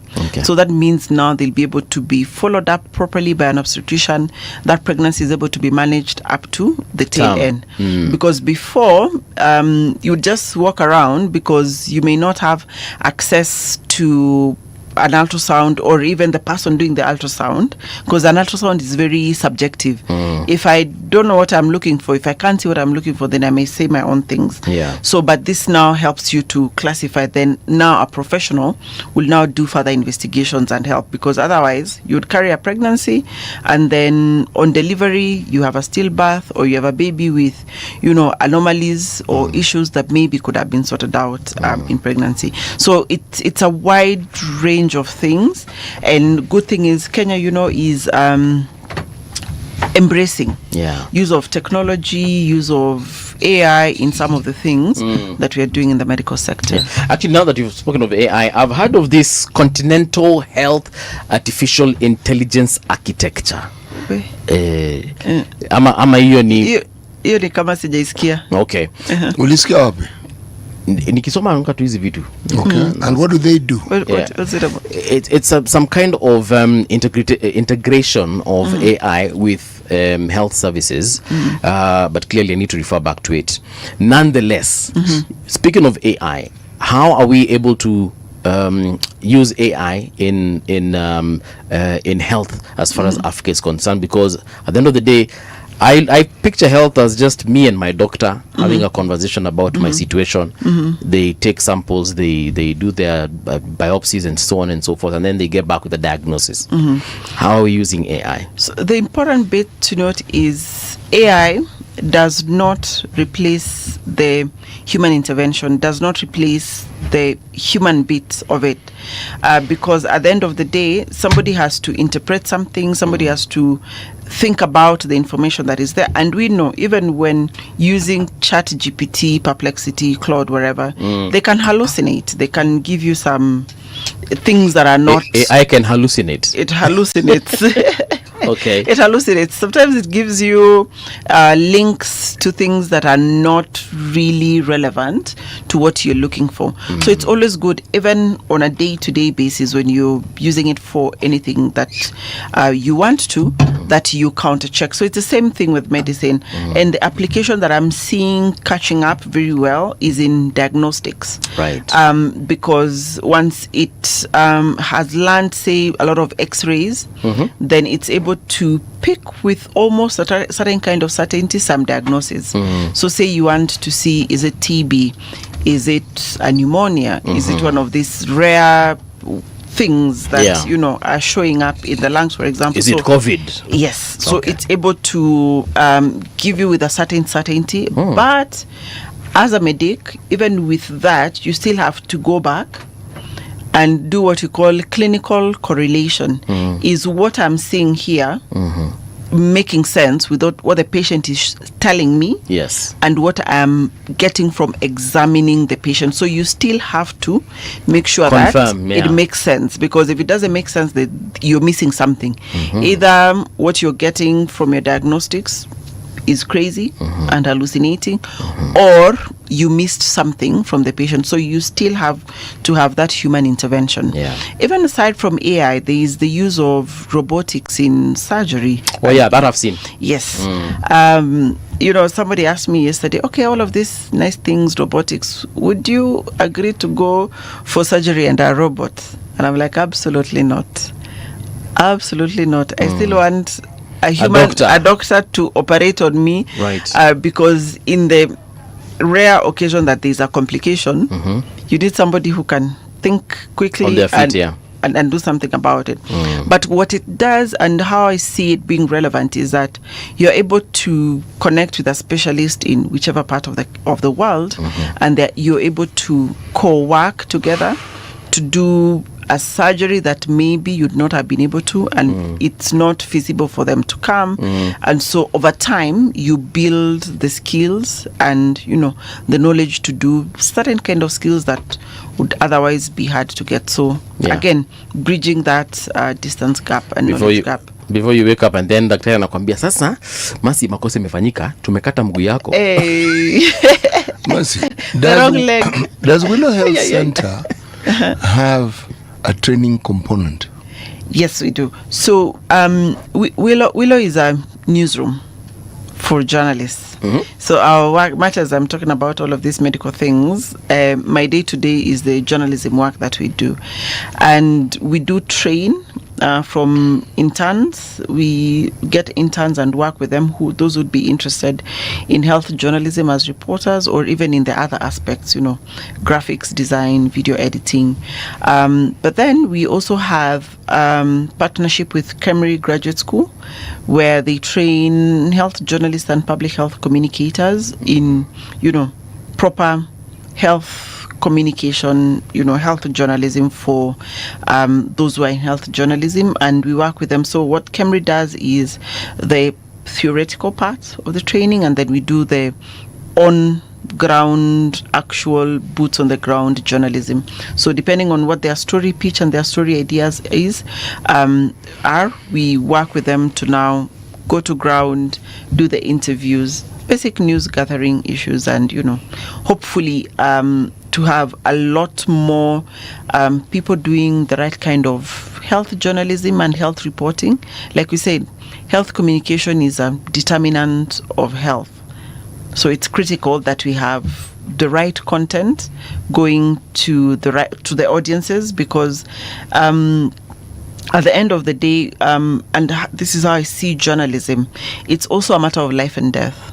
If you give the wrong information, then people will use that information and they'll do, the wrong thing, or even not go to seek healthcare because. So, for example, I say health facility X is closed; it's not working, and it's not true.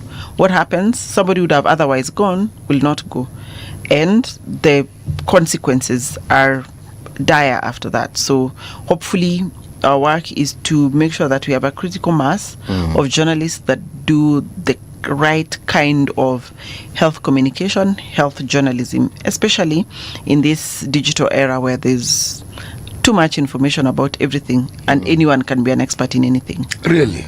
Yes. How many people have you trained so far? What's that number? I think there are more than 20. It is excellent. Yeah. What I'm interested in is there was a community component to your training and the communication of either it is medical research and when you train journalists, what do you train them in beyond reporting? Because reporting is communication, yes, but gathering information, making sure that it's reported, that it is understood. Then there are those whose work is not journalism, but their work is community engagement. The interface between these two. So the curriculum is diverse. Like I said, there's a theoretical part, and what would be relevant to the community engagement is usually issues of ethics that we have a discussion on.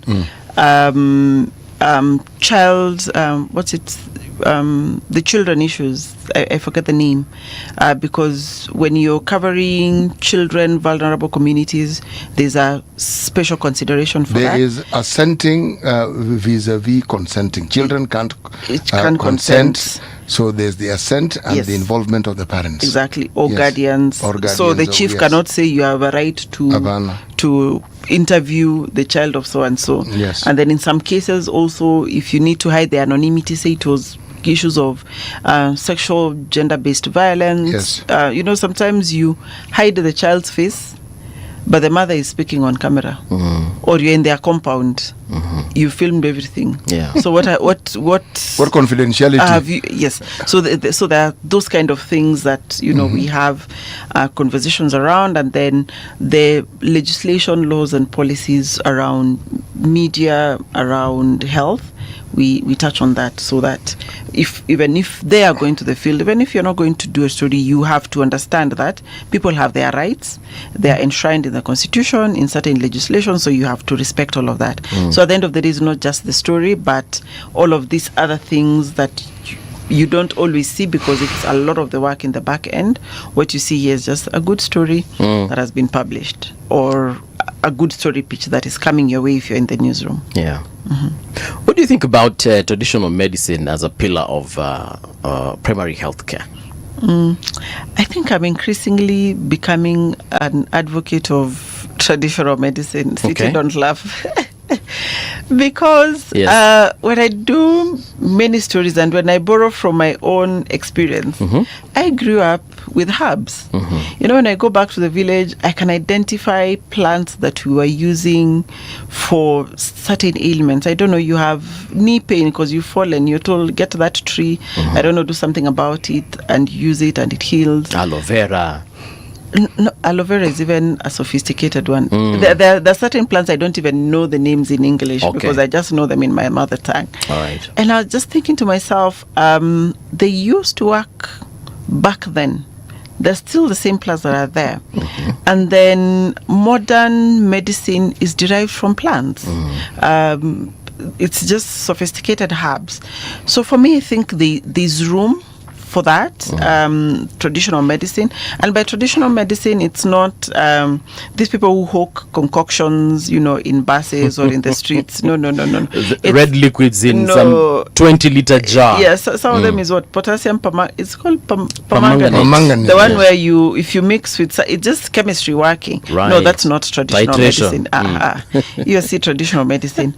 But this was a craft, and I've talked to certain people whose families were known as the herbalists for back then, and it was a craft that was, you know, passed from one person to the next. They take you to the forest, they show you what this is, that you learn. It was an apprenticeship. Yes. That you learn, and those things they're still working. So I think there's room for it. Probably we just need to do again, back to the conversation on research, documenting some of these things, preserving our forests, because some of these things are getting lost because we go and clear bushes, we go and clear forests because we are putting up structures, you know, people living. I understand there's need to house people, but there are certain areas that probably should be protected. Because they could actually be what, you know, if proper research was done, offer some of the solutions we are looking for some of the things that are ailing us. But I think there's room for that. We just probably need to take it a notch higher, have it more mainstreamed, get the knowledge of these people before they die off, because some of them are really old. They have some very good knowledge. They have some really, really Kenya good knowledge. Medical Research Institute agrees with you. Of course. They have an entire center dedicated to Traditional medicine. that. Exactly. Yes, they do. Exactly. So they've mainstreamed it. So if you have a concoction that you say cures everything from a headache to a stomach ache to an earache, they will take it through scientific processes to determine what it actually is, what it, the composition of it, so that it is actually understood. And they'll even peer review it for you so that it is understood what it can do and what it can't. Part of the problem when it comes to what you call traditional medicine is the contraindicatives. You never really are sure, you are never absolutely certain what the side effects of whatever it is will be. And that is where that's why we need to take it higher. So we have the basics. That's what I was saying. We need that research component so that it takes it higher up. Because sometimes you may take medicine X and you're also taking Y, and they are interacting, and then they end up not helping you in any way. So those are some of the things or killing you, for example, because maybe the side effects are severe.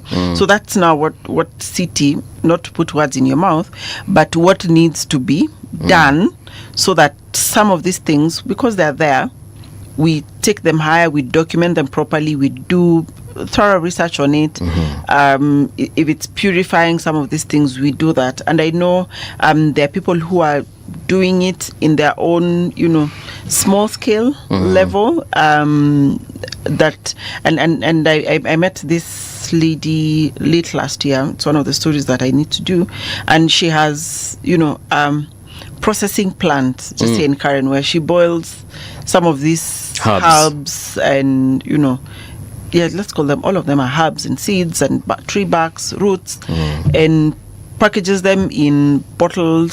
So they're really clean and nice. But do we know what are the active ingredients in all of these things? What are the allergens? When you boil them, do you change them in any way? And she has many people who swear by them, and I could be one of them, because some of those herbs, like I literally grew up knowing them. I didn't know they were medicinal, because as a child you're told, eat this one. You just eat. So you some of the consumed fruits them. are, some of the fruits are sweet anyway, so you end up growing up with them. So I believe that there's room for that. We just need to take it higher. Right. And, we never know what else we can discover from these herbs and plants. Training for innovation, our workforce, our HR, our human resource. Are we training them specifically towards innovation, or are we just training them to get into the workforce and then that's it? They just meet patients and... I may not be the very right person to answer this, because the last time I was in the training institution was a while back. But from what I gather, our training is still the same kind. If you think from diploma level to degree level, right, it's still the same, where you're learning the basics. I know the training for innovation, digital, everything, most of the time happens on the job, like an on-the-job training, so that you're already a workforce that is there, and now you're probably being trained to better use the equipment, or to better use monitors, or to better use whatever diagnostic tools that you have, but you're already in the workforce. If it's happening with the students while in school, I don't know. Okay. And I don't even know if we have the capacity to do that as a country, thinking about how many training institutions we have across the country for the medical workforce. There are a lot. But having said that, I think it's important to incorporate that in the training from the word go, especially with the new generation of medics coming into the workforce. And by medics, I mean everyone from diploma all the way to degree and master's level, because they are the younger guys. They are actually the Gen Zs who are going to be treating us in a few years' time. Okay. So, and they've grown up in the digital era. So that's most of the things that they know. So it would make sense to incorporate that, so that by the time they're coming into the workforce, they're not finding an analog system, yet everything else they're used to is digital. Moved on. Exactly. Yeah. True. In terms of collaborations, I was just watching a YouTuber a few days ago, and he was in India. Not India, sorry. He was in China. A place called Chongqing. I think it was Chongqing or something of the sort. Are you making up that place? No. I'll even Google it for you. It's called Chongqing. Yeah, with the second Qing is Qing. Google it. So Chong with a CHON, and then now the second Qing is QING. Okay, benefit of doubt. Carry on. Yeah, so this YouTuber in Chongqing alifika mahali akatuonesha hospitali za huko. So he showed us the dentistry, and then he went now into the Kawaida hospital now, where Kawaida ailments are treated. And the technology there was on another level. Yep. And it made me wonder, what on earth are we doing here in Nairobi? I've been to these high-end hospitals in Kenya, but when I looked at what, and you were saying that this is just basic, like hii ndio Kenyatta ya hapa ama ya Pumwani ya hapa, and it just blew my mind. In terms of collaborations with such institutions in places like China or Japan or UK or US, are we having more of those, and are we learning anything of substance that we can borrow there? And are we implementing anything anyway? Yes, we do have some of those collaborations, but on a small scale. In that, it could be my hospital, which has partnered with that hospital. So what will end up happening is just my small group of people, or it's my university, partnering some of those things, some of those people, just to help with the training. So it's at a smaller scale. Okay. For it to have a bigger impact, it needs to be, a bigger collaboration, and that's why you hear government most of the time. I think nowadays it's no longer PPP, public-private partnership, but public-private collaboration. Yes. Because, like I was saying earlier, there's no need to reinvent the wheel. These people have already done it. They have shown that it can work. What we need to do is borrow that and customize it to our uniqueness and our unique nature.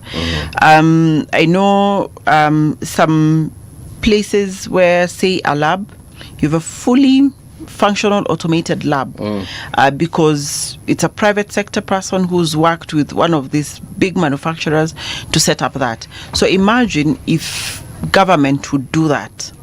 And you don't even need labs in every hospital.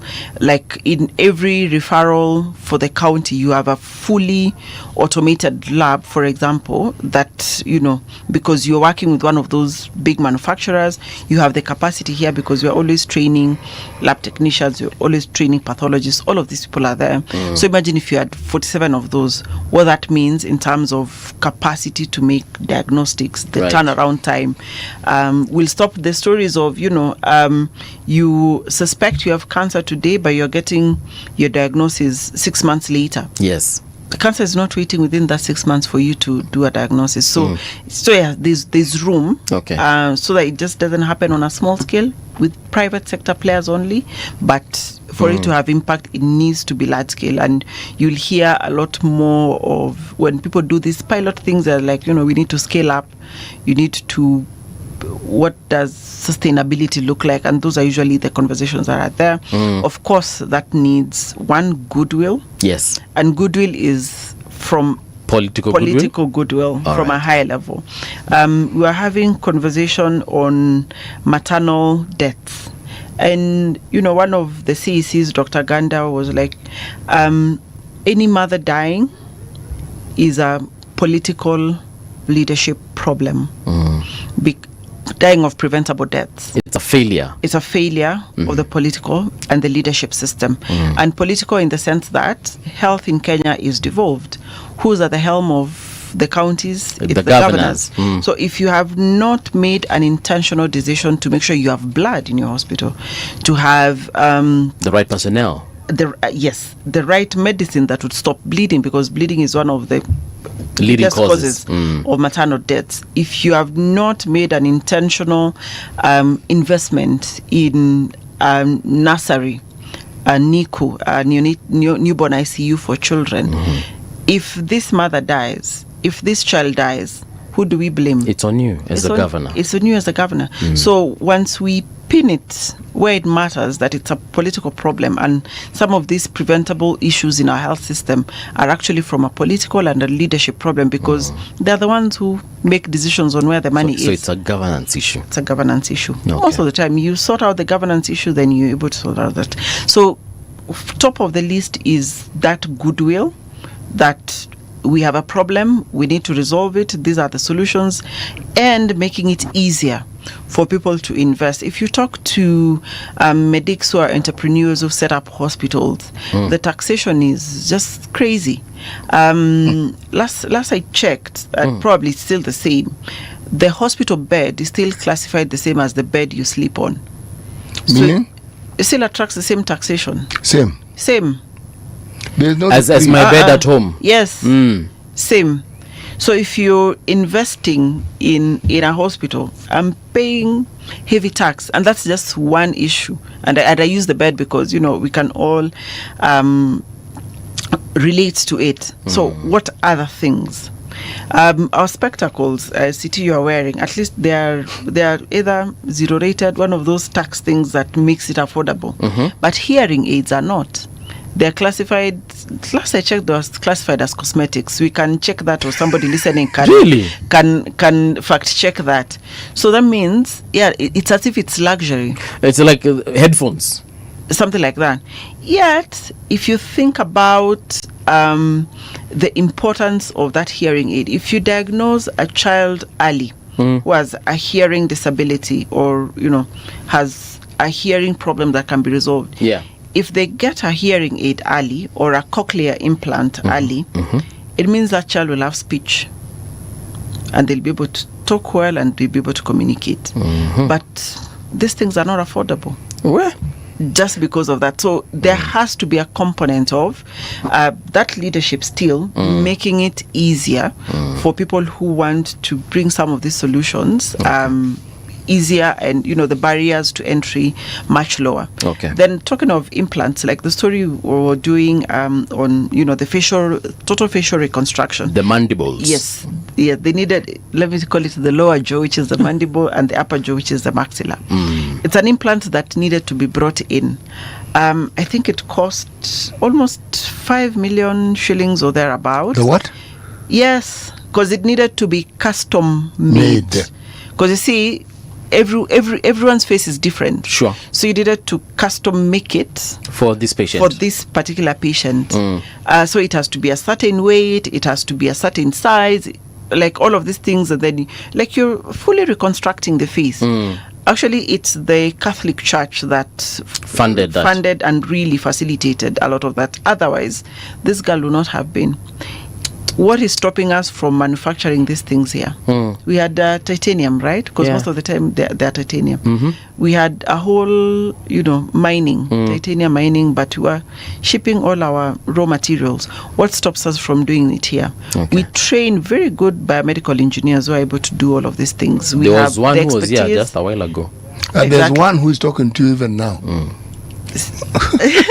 I did not know that.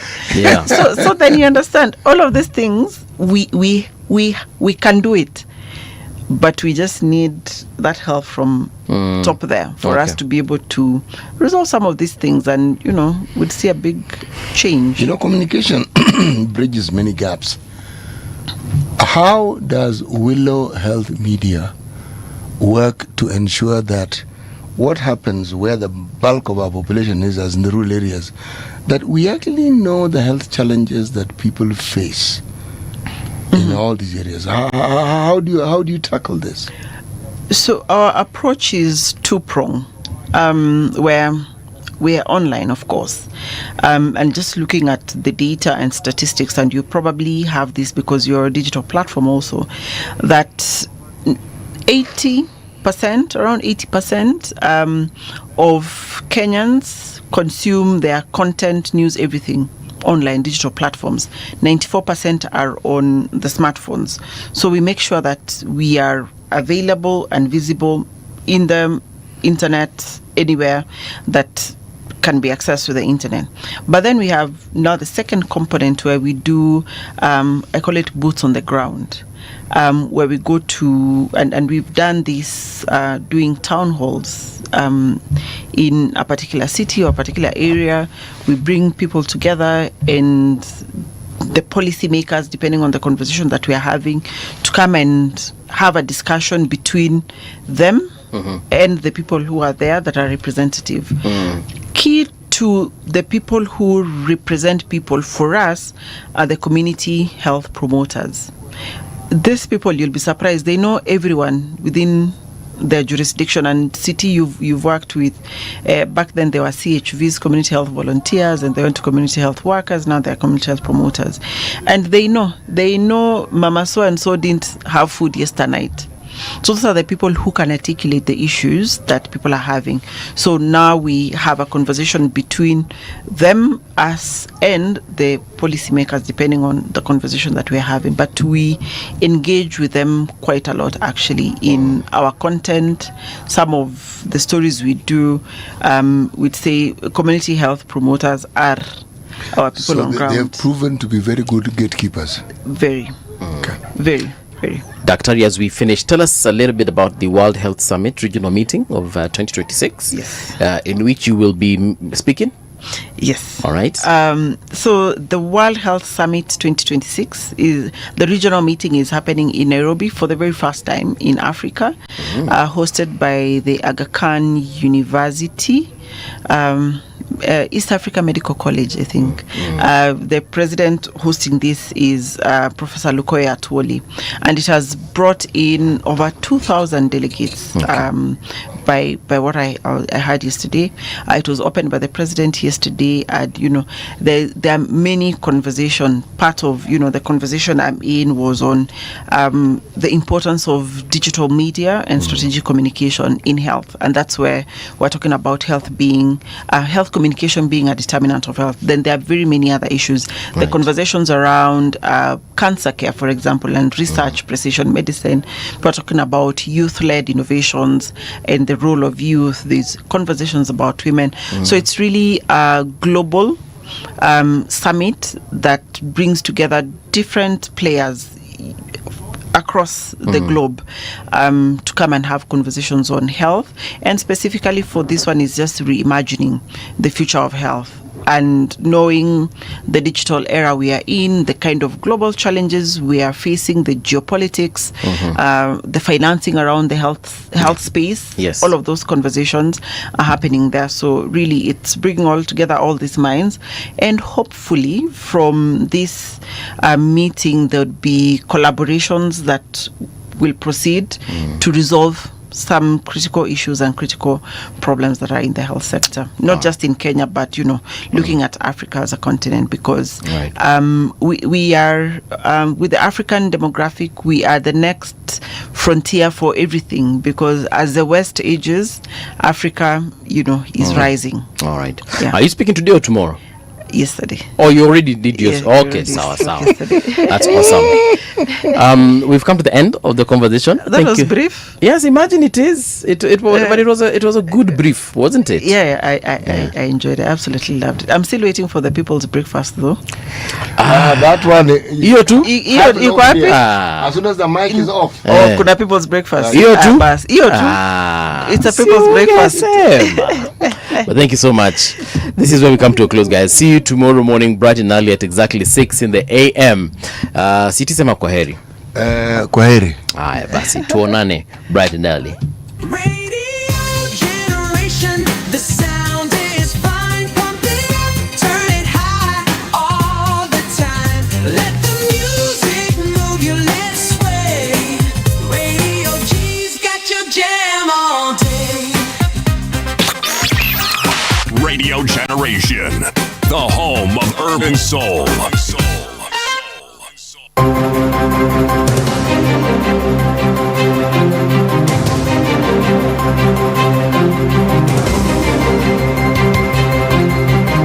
This is the Radio Generation News. Good morning, I'm Winnie Maganga.